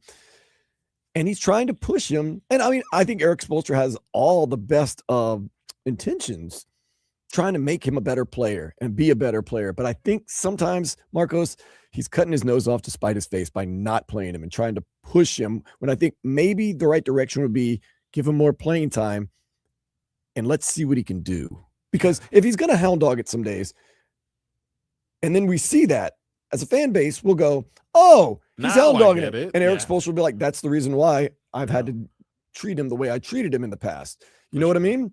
I think especially now when you're locked into the play-in. Come on. These last couple of games, let's go ahead. Let's go ahead and that's what I'm saying. Let's test the waters a little bit. It's not like you're like, a 60, 70 win team and you're like, I don't want to mess up the feng shui. I understand that. No, dude, you're a win today, lose tomorrow team, and you have been for the past 2-3 years. The only reason why we've done anything above that is because of Jimmy Butler. And if you don't want to believe that, you're in denial. I can name more moments, and this is probably being too critical. I can name more moments in which I feel Eric Spoelstra may have costed us a game with the decision than I feel he has done something to benefit us for a win. My thing is this. I understand also Jaime Jaquez Jr. coming off the bench because you need some explosiveness coming off the bench with your second team. I get that. But shouldn't you try to put your best players on the court as many minutes as you can? Are you telling me Khalil Ware can't fit into the starting lineup when you got Simone Fontecchio as one of your starters? And I mean, I'm not knocking Pelle Larsson, but don't you think maybe you get a little more bang for your buck taking Pelle Larsson, putting him on the second squad and putting Khalil Ware in the first squad, letting Bam go to the 4, letting Bam not have to guard the big man, letting everybody play a little freer. Then all of a sudden you got a lot of things going for you right there. And we talked about this. This lineup is better on paper than it is its record. Yeah. Davion Mitchell could be your point guard. Yep. Now, once again, this is everybody healthy. I understand. For sure. And it's never going to happen in any way. This team has depth, though, if you just use it correctly. Look at it right. Davion Mitchell, your point guard. Yep. Tyler Hero, your shooting guard. Yep. Andrew Wiggins, your swingman, your slasher. Yeah. Bam Adebayo at 4. Khalil Ware at 5. Then coming off the bench, Jaime Jaquez Jr. Wow. Pelle Larsson. Okay. You also have Kaspers Yakichunas doing some things. You know what? You haven't even mentioned Norman Powell. And I forgot Norman Powell because he hadn't played in a while. Yeah. Norman Powell should probably either be a starter or come up with. That's a solid lineup. Look at that. If you look at the team that you just did right now, keep that same starting 5. You got Jaime Jaquez point guard backup, Pelle Larsson backup shooting guard, Norman Powell coming off the bench. Which, by the way, Norman Powell had an all-star season, so it's not like we're saying Norman Powell isn't good, but just in the relation of fitting into the team. If everyone puts their egos aside, Norman Powell or Tyler Hero are interchangeable, whether or not they're just see who has that hot hand. If they both have the hot hand, play them both. Hey, play them both and take out Wiggins. How about that? Put Wiggins on the bench. And then if we come to a point in which, fine, we need to tool and find something else, we'll do that. But I just feel like I haven't had a real chance to see, whether it's because of injuries or Spo's stubbornness, I haven't had a chance to see So how about, and look, don't let me coach the team because I would do a terrible job, but how about these last 4 games? Go ahead and try out the Khalil Ware experiment. Come on. 2 games against the Raptors, 1 against the Wizards, and 1 against the Hawks. Let's go. Let's just see what it looks like. What's the worst that can happen? You finish 10th and you play in 2 play-in games? I mean, come on. Maybe it works. What if it works? Look, Khalil Ware has unleashed a couple times for 20-plus points, 20-plus rebounds, 7 blocks. And, it's time that we see what we have here, because if there's something that he knows that we don't, let us see it then. Now, real quick disclaimer, and I do have to say this because I do notice huge numbers, 24, 19, 7 blocks. He was only a +7. All right. If you're doing the analytics. All right. That's what Spo's going to tell you. Yeah, but is it his fault, dude? Clearly he did his job. I'm saying if you're doing and this is why I've been waiting for someone to come at me with this. Yeah. Every night that he does good and we come on and we cry and we say we want Khalil Ware in the game more, I go look at the plus minus. Yeah. And it's not always that really good of a plus number. See, okay, but now, and then this is because this whole plus minus thing is everyone's number one argument. It's an analytic. Drew Smith, who Drew Smith probably he was a -15 last night. Yeah, you're damn right he was, because this guy constantly, and it's nothing against him personally, it's just how the Miami Heat fan puts him on this pedestal because of his plus minus. Oh, he makes all the winning plays, blah blah blah. He scores 3 points a game, dude. I understand. I don't care what his plus minus is.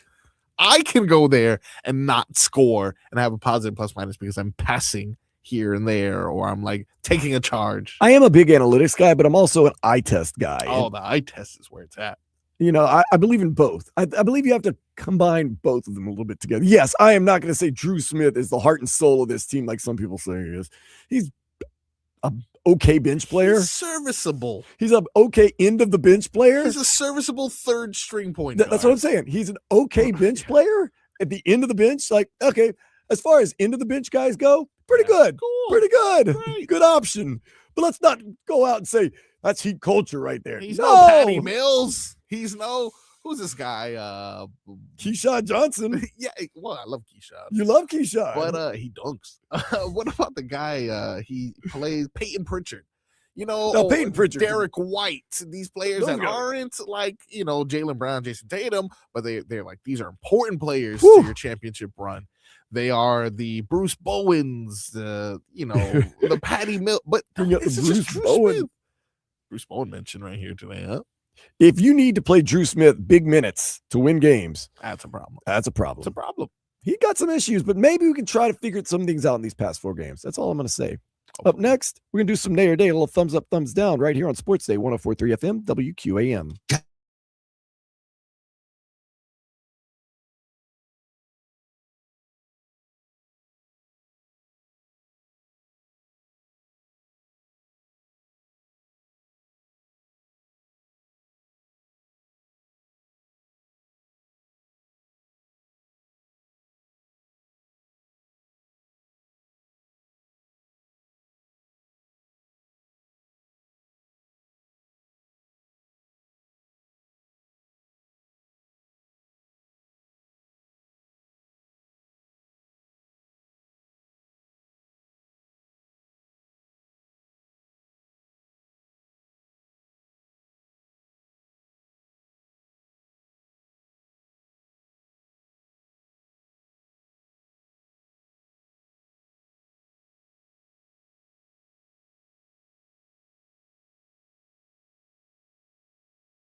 out now. So just keeping you abreast of the situation in the Bronx. We don't know when the Marlins and the Yankees are going to get underway. They're still under weather delays. It could happen today. It could get canceled. We do know that Paddock is not going to be pitching for the Marlins for a good reason. Paternity leave. Whoa, hey, clap it up. We get Fairbanks, our closer, going to start. He's been lights out at the end of games. I don't know how he's going to be at the start of games. They're probably going to go up bullpen day today. I like it. I like it. You like a bullpen day? I like a bullpen day because Fairbanks is going to be able to prove to everyone his $13 million is warranted, that he is the man. He has been lights out when he gets in games. It's like Sandman Inner Sandman playing, man. Like he's Mariano Rivera and people, but good. So earn that $13 million. Pitch a couple innings today. Get a little bullpen day, man. Do you want me to delay the game? I can make a call if you like. What, delay the baseball game? Yeah, I know a guy. I mean, if you can get it started, no, don't do that. Okay. It scares me what you might do to delay a baseball game. No, I just know a guy. No, let's get all this started. It's Easter Sunday, man. I want to hippity hoppity down the bunny trail and get this thing going, man. But we'll keep you abreast of the situation in the Bronx and let you know what is going to happen whenever that game may start. But right now we got to do a little nay or day. Nay is a thumbs down. Day is a thumbs up. Let's get it started. Last night, new stadium in Stadium opened up right by the Miami International Airport, and Messi got the fireworks going very early. Messi into Segovia, who turns, slides it to Frey. Frey clips it in. Messi's header!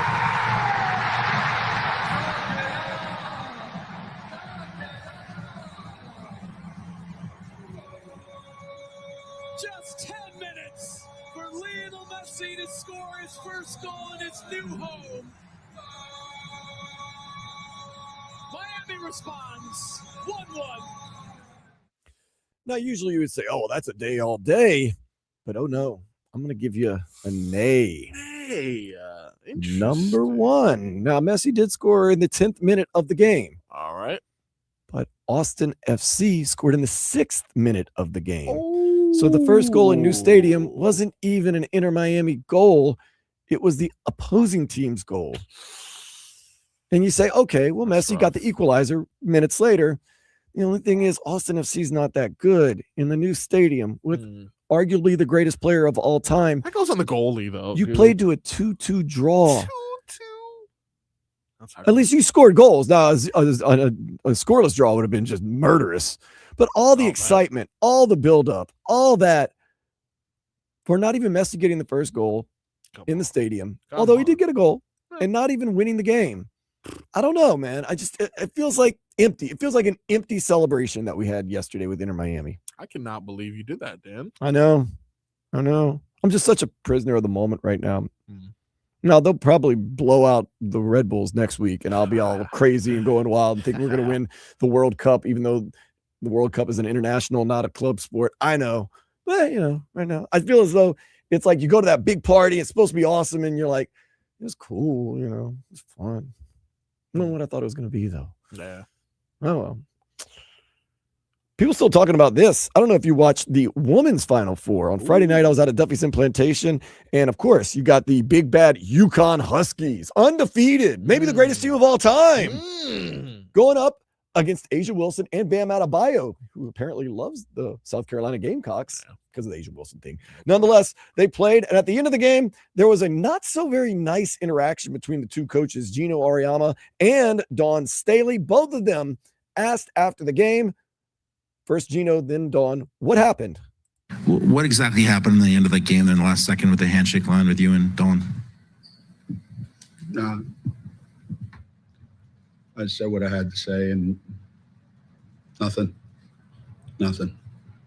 Shed any light on the conversation you had with Gino right before the buzzer there ended? One, you can ask Gino the question.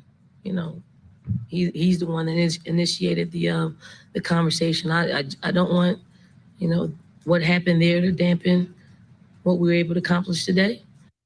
So, Marcos, your feelings on this? Is that an A or a day on the comments that were made?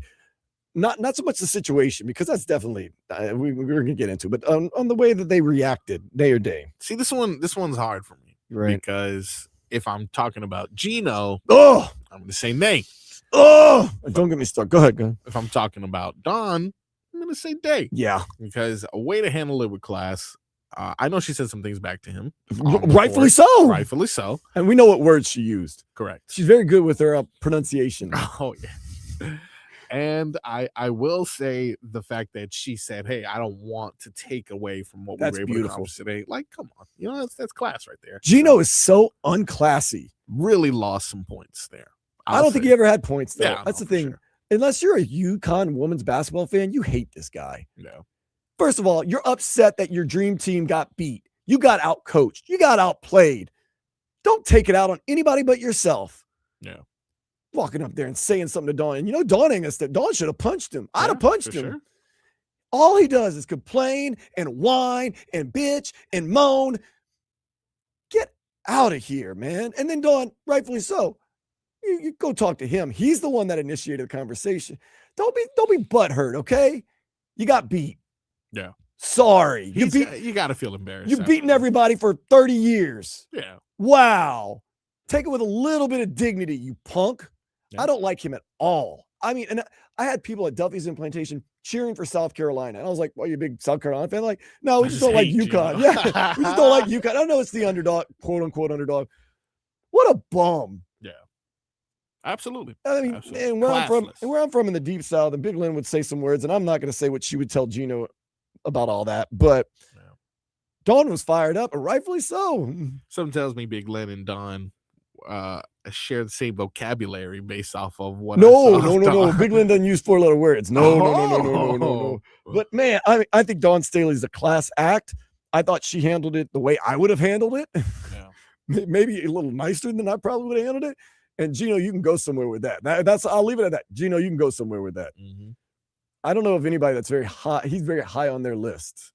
No, yeah, I can't imagine. And then what about in the press conference? Now that your cooler heads have prevailed, right. Just say, you know what? I made a mistake. Both teams played great. Correct, yeah. This shouldn't overshadow.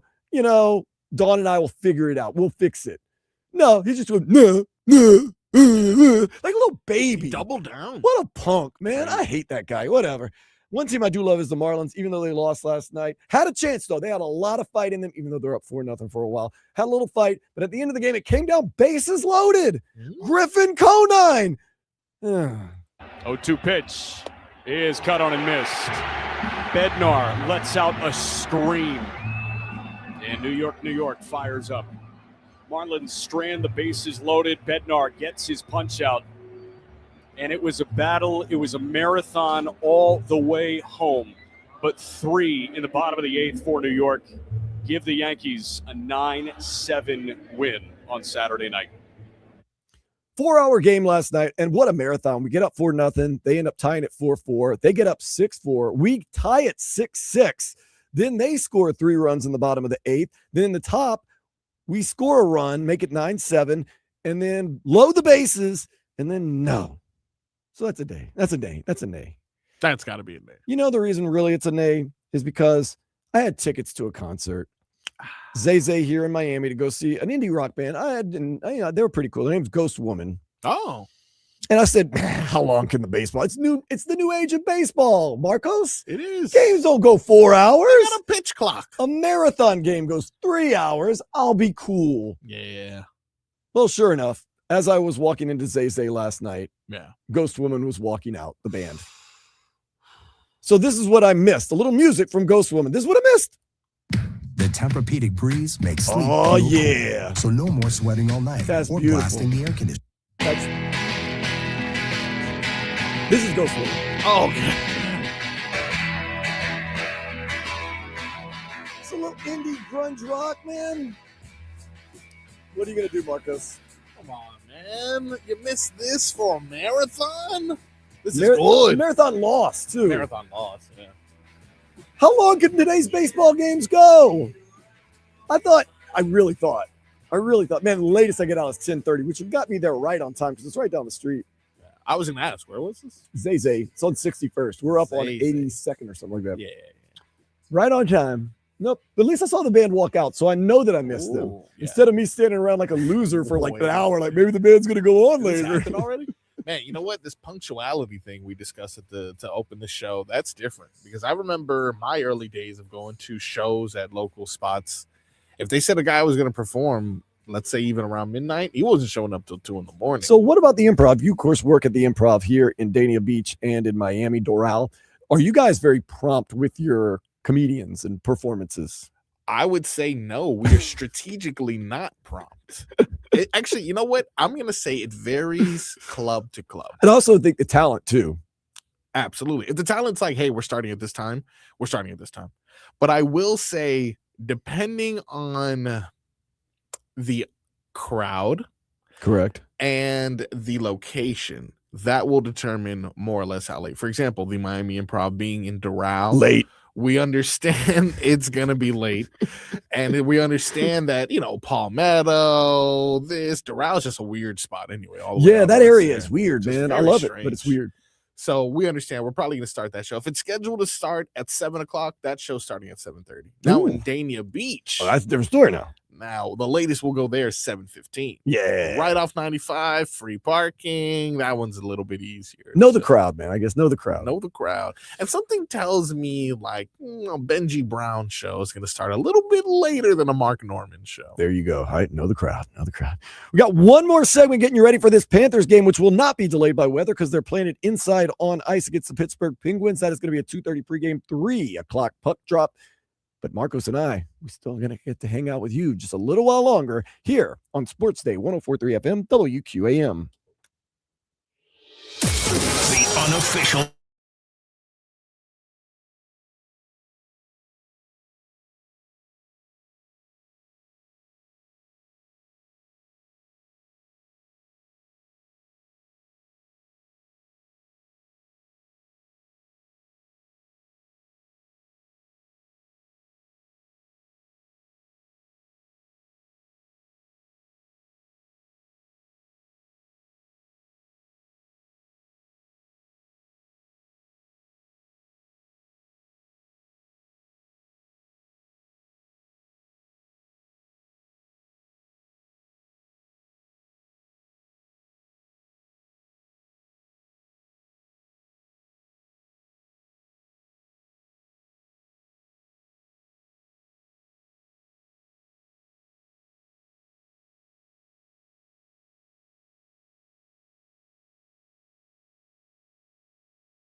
champion Florida Panthers, the 3-time NBA champion Miami Heat, Miami Hurricanes basketball, and now the new home of the 2-time World Series winner Miami Marlins. Powered by Anajar and Levine Accident Attorneys. Call 1-800-747-FREE. That's 1-800-747-3733.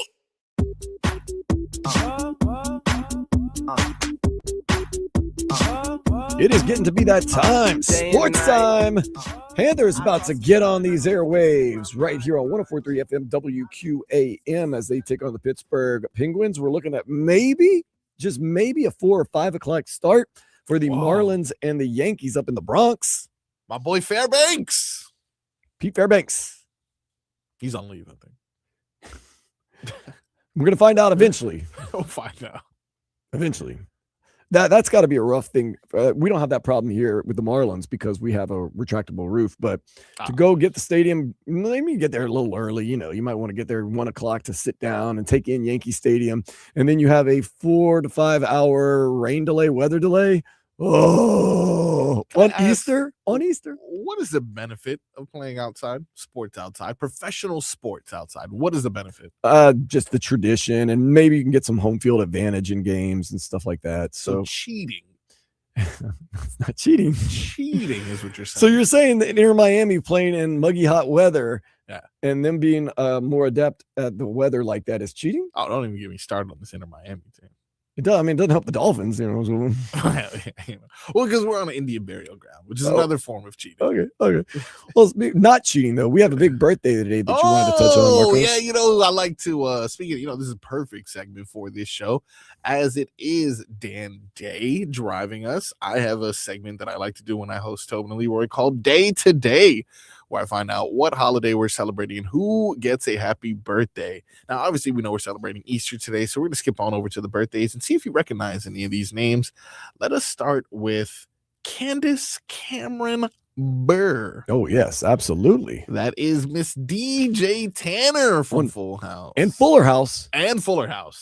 How old do you think she's turning today? 46. Close, 49. Oh, wow. Yeah, I got another one for you. He is the savior of the entire galaxy or something like that as Ant-Man, Mr. Paul Rudd. Oh, man that does not age. The ageless man. Just saw Anaconda the other day. Once named sexiest man alive. Hey, he's looking good for his age here. Always. Have you seen that new Anaconda? The new Anaconda? I don't think I've seen the original Anaconda. Wasn't Ice-T in the original? Ice Cube. Ice Cube. Get your ice right. I knew somebody. Some ice was in there. Some ice cold. Gotta be careful when I say ice on the radio, though. You know, man, be careful. Don't say it too loud. Right next to radio break. Radio. So Paul Rudd, you know how old he's turning today? 173. Correct. He is an ageless vampire, 56 years old. Okay. Okay. He was in. What was he in? Was he in Knocked Up?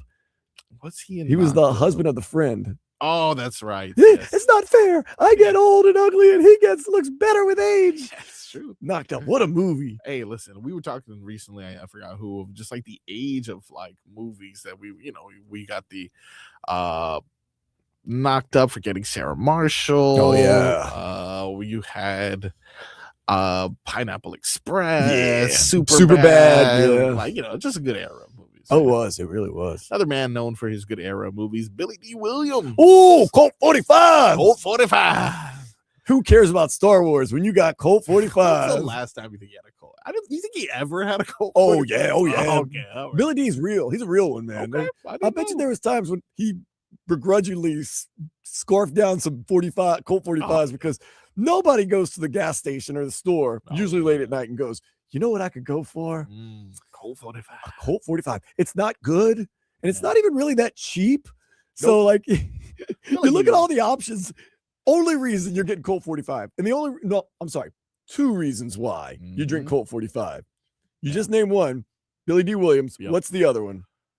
Homeless. Is that the second one? No, there's three. I apologize. There's three. Mr. Lemon Cake himself, Afro Man. No.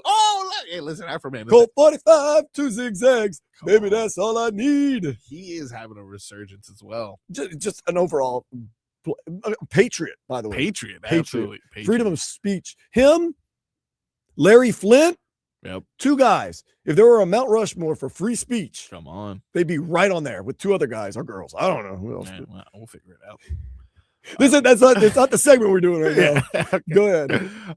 This is another thing that has had a resurrection. It was a nominee on my list, but then I made it all sports.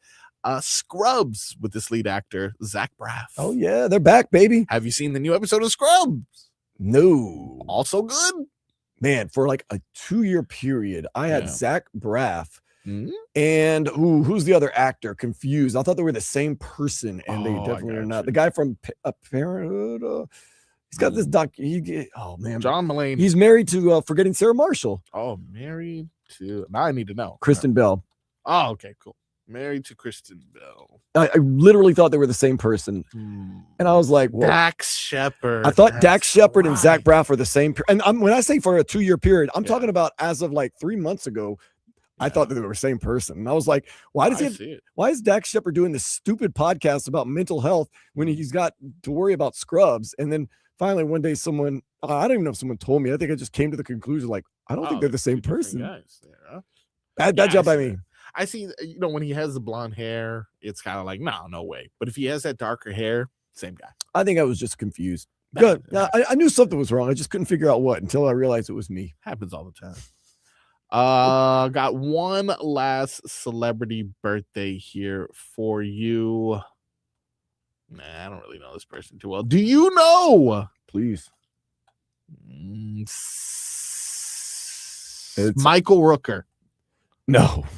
You may have known Michael Rooker from his time as Daryl's brother on The Walking Dead, but he also played that blue guy in Avatar. I do know him. I know him from The Walking Dead. Yes, his name of The Walking I want to say he was a bad guy. He's a bad guy. Merle Dixon. He was a bad guy, but he was also a badass in that he cut off his own hand in order to gain his freedom and became some sort of cool post-apocalyptic murder guy. I'll say this.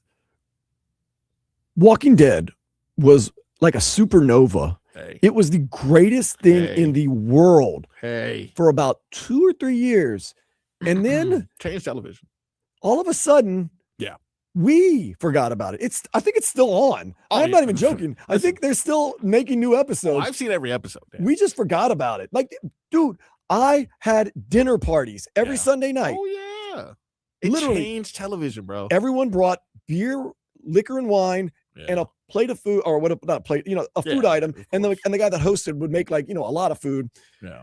The show was so big that it had a post-game show. Oh yeah, they had Talking Dead. I mean, I loved it. It was unbelievable. I needed it. There was not. One time I walked into a Blockbuster. This is how long ago it was, and they're like, "Haven't seen you in a while." And the lady I was with was like, "Yeah, that's because The Walking Dead." And they're like, "I don't blame you, man. I wouldn't rent movies either if you got The Walking Dead on a Sunday." So good, man. What?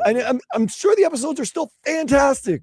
Listen, as a guy who's watched as we were going through the trajectory of Pete Carroll earlier and different various careers that went through resurrections, I think at a certain point, the greatest television at that time was, and I think some of it holds up today, was The Walking Dead. The greatest villain was Negan with the bat and the scarf and the whatever.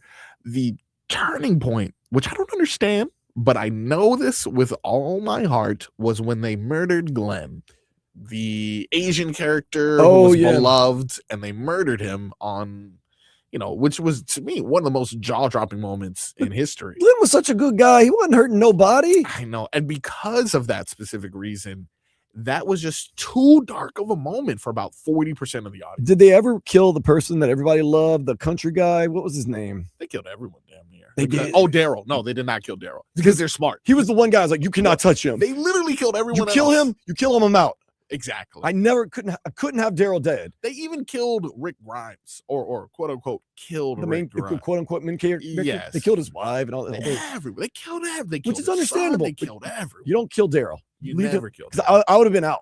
Listen, the remaining 40% that was still watching the show was like, you killed Daryl. I'm out of here. Out of here. And there was some tough times post Glenn's murder that was like, oh, this show is not doing well. Every week it was just unbelievable. It was great, bro. It was great. I think it paved the way for these shows like Stranger Things or like Game of Thrones. I want to say there was a time on our TVs where we had just everything that was unbelievable. Like we had Walking Dead, and I think that might have been the same time Breaking Bad was still on. Holy yes, goodness, Breaking Bad, and I was never a fan of it. Wow. But I know Mad Men was on at that time. A lot of people rave about that one. I was out on Mad Men.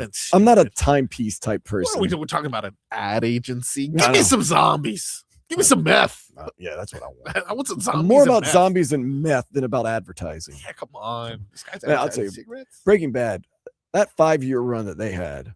Whoo! Can I admit something to you? Uh-huh. Promise not to tell anyone. I won't. I mean, why not? Never seen Breaking Bad. You are one day going to have some free time and you're going to put it on and you are going to be glued. It's always the same thing with these shows. You got to get past the first couple episodes. I don't know. I mean, it's, I know, somebody's going to have a hot take and say Breaking Bad sucks. I don't know why everybody loves it. That's fine. And if you don't like it, that's fine. That's cool. But man, I mean, this is the thing though. Even though I've never seen it, same thing with Mad Men, I at least respect it. Speaking of career arcs and resurrections, the arc that Jesse Pinkman and Walter White go through in that show, they're unrecognizable. If you watch the first episode and the last episode, unrecognizable. But you have to watch all the episodes. I watched the first episode. He looks like Hal from Malcolm in the Middle. He's a good wholesome man at that point. Yeah. Second, I think he gets diagnosed with like cancer or something like that. I'll tell you, man, you better buckle up. If whenever you get towards the end of the series, there's a train episode. I'm getting tingly right now just thinking. I watched that at 2 a.m. I couldn't go to sleep afterwards, and I was a grown man. Wow. Or maybe I thought it was a grown man. I don't know. All that stuff. Real quick, let's run through some headlines because we got to get ready for this Panthers taking on the Pittsburgh Penguins game. That's going to be a 2:30 start. 3 o'clock is going to be the puck drop. Of course, the Panthers officially eliminated from playoff contention after losing to the Pittsburgh Penguins yesterday. So a little get back, as we say, Marcos in the hood. Yeah. Marlins lost a cold game last night at the Yankees 9-7. They're in a weather delay right now. They're going to start maybe 4, maybe 5, maybe not. So we'll keep you posted. That will be on 560 AM WQAM. Kel'el Ware, he got minutes, he got stats, 24, 19, and 7 blocks. Jaime Jaquez Jr. had 32 points. He didn't play last year, didn't score many points. There's a lot of correlation between minutes played and production in the NBA. Gotta kick him on up, Dan. He did blow out the Wizards 152-136. They're still 10th in the East. They played 2 games in Toronto this week, Tuesday at 7:30, Thursday at 7. Messi scored early. Suarez scored late. Didn't matter. Still ended in a tie 2-2 against Austin FC. New stadium's open, though. Saturday, they will host the New York Red Bulls, 7:30. So that should be fun. Hurricanes baseball team, they're currently playing Virginia Tech, going for the sweep as they won 2 games against Virginia Tech over there in Coral Gables. And, oh, man, UConn, they downed Illinois 71-62. I still, as I watch UConn games, I'm so worried about Dan Hurley having an embolism live on the court. He's just always seems like his head's about to explode. Yeah, he headbutt the ref last time? He goes, I thought he wanted a chest bump. Okay, so. Never have I ever seen a referee at any level offer a coach or player a chest bump. Like, good shot, buddy. Like, what are we doing? And okay, I'm not the guy because Duke was the one who lost, so I'm not the guy who's like hounding for them to get anything positive. But should that not have been a tech? Is that not? I think the game was over though. Because maybe it wasn't. I don't know, but. He's apple far from the tree. His dad was an absolute maniac. And legendary high school coach at St. Francis in Newark, New Jersey. But his dad was an absolute nail driver maniac. Oh, no, there was 0.4 seconds left. Okay, so maybe should have been a tech. Yeah, you can't touch a referee. Okay, and I know he didn't headbutt him with the intention of like you can't hurting. Contact the ref. You can't make contact with the ref. And it kind of was like a mother effer kind of headbutt, or like a head-to-head kind of like you've been trying. I couldn't tell if he was just fired up or just. I think he's just a little. We're gonna find out when he retires that for large parts of his coaching career he was mentally insane. Yes, like he wasn't just fiery and crazy. Like he was literally crazy. He's like, got a CTE. He's never been like hit what's before. the Anchorman? Like, oh yeah. Later on, we found out that he was mentally handicapped, but I think really we're going to find out that he should have been institutionalized and we were entrusting young men in their lives. What's the coach? I'm trying to think of his name. He threw a chair on. Well, it's Bobby Knight. Bobby Knight. He was just angry and mean. Angry guy. I just think that Dan Hurley is just not mentally right. Yeah. Great coach, obviously. Yeah. Could win his third national championship in 4 years, but wow. Also, Dusty May and Michigan have something to say about that as they handled Arizona yesterday by 91-73. Championship game is 8:50 tomorrow from Indianapolis. The women's championship game starting at 3:30 as UCLA and South Carolina play. Now, remember, Jaime Jaquez Jr.'s sister is on the UCLA team. Yeah, well, that's where I'm going then, just because of the hometown connection. But Dan, you got any predictions? Who's going to win it all? That's a tough one, man, because UCLA is really good, but South Carolina shows that they can beat the best of the best in UConn and piss off Gino Auriemma. I'm still going to go UCLA, man. I think UCLA's just got so much length and talent, and I watched the games the other night, and I think, South Carolina might have used up all their bullets against UConn. And for the national championship, I hate to count out UConn and Dan Hurley, but, man, the way Michigan played with their talent. Now, I know their star player, he twisted up his knee. He promises he's going to play. He came back and hit some threes. I think it's just, man, Michigan, Dusty May. Dusty May's been there before. You kind of seemed like last night he was like, we got beat FAU in a last-second shot against San Diego State. We're coming out this time. We're owning the game. I feel as though Michigan's just got a lot of talent. UConn's been there before, though. Yeah. I'm going to go Michigan. I'm going to go UCLA. Rock Chalk. Why not? I like it. Rock Chalk. So Rock Chalk today, we got the Panthers coming up in just a few minutes against the Pittsburgh Penguins. That is a 3 o'clock puck drop. 2:30 is when that pregame is going to start. So you're about to get a little treat. Real quick, Marcos, what are you doing the rest of this Easter Sunday? I will be watching sports and I will be relaxing until I produce the Tobin and Leroy show tomorrow. Oh, so you're going to be up when I say early for me. Yeah. When I say early, waking up before 11:30 a.m. is early. Yeah. Now, I do it all the time. Don't get me wrong. I was going to say, that's usually the sign of a very lazy person. You're not. No, when you go to bed at 1, 2, 3 o'clock every morning because of work or whatever else you're doing. That's it. But yeah, I mean, now I've gotten better. When I was younger, I used to sleep till like noon, 1, 2 o'clock in the afternoon. But now that I'm older, I get to about 11:30 and I start waking up and moving around. You go, boy. Some old men wake up at like 4 or 5 in the morning. Oh, yeah. My equivalent is waking up at 11:30 and be like, man, okay, good night. Start warming up the body.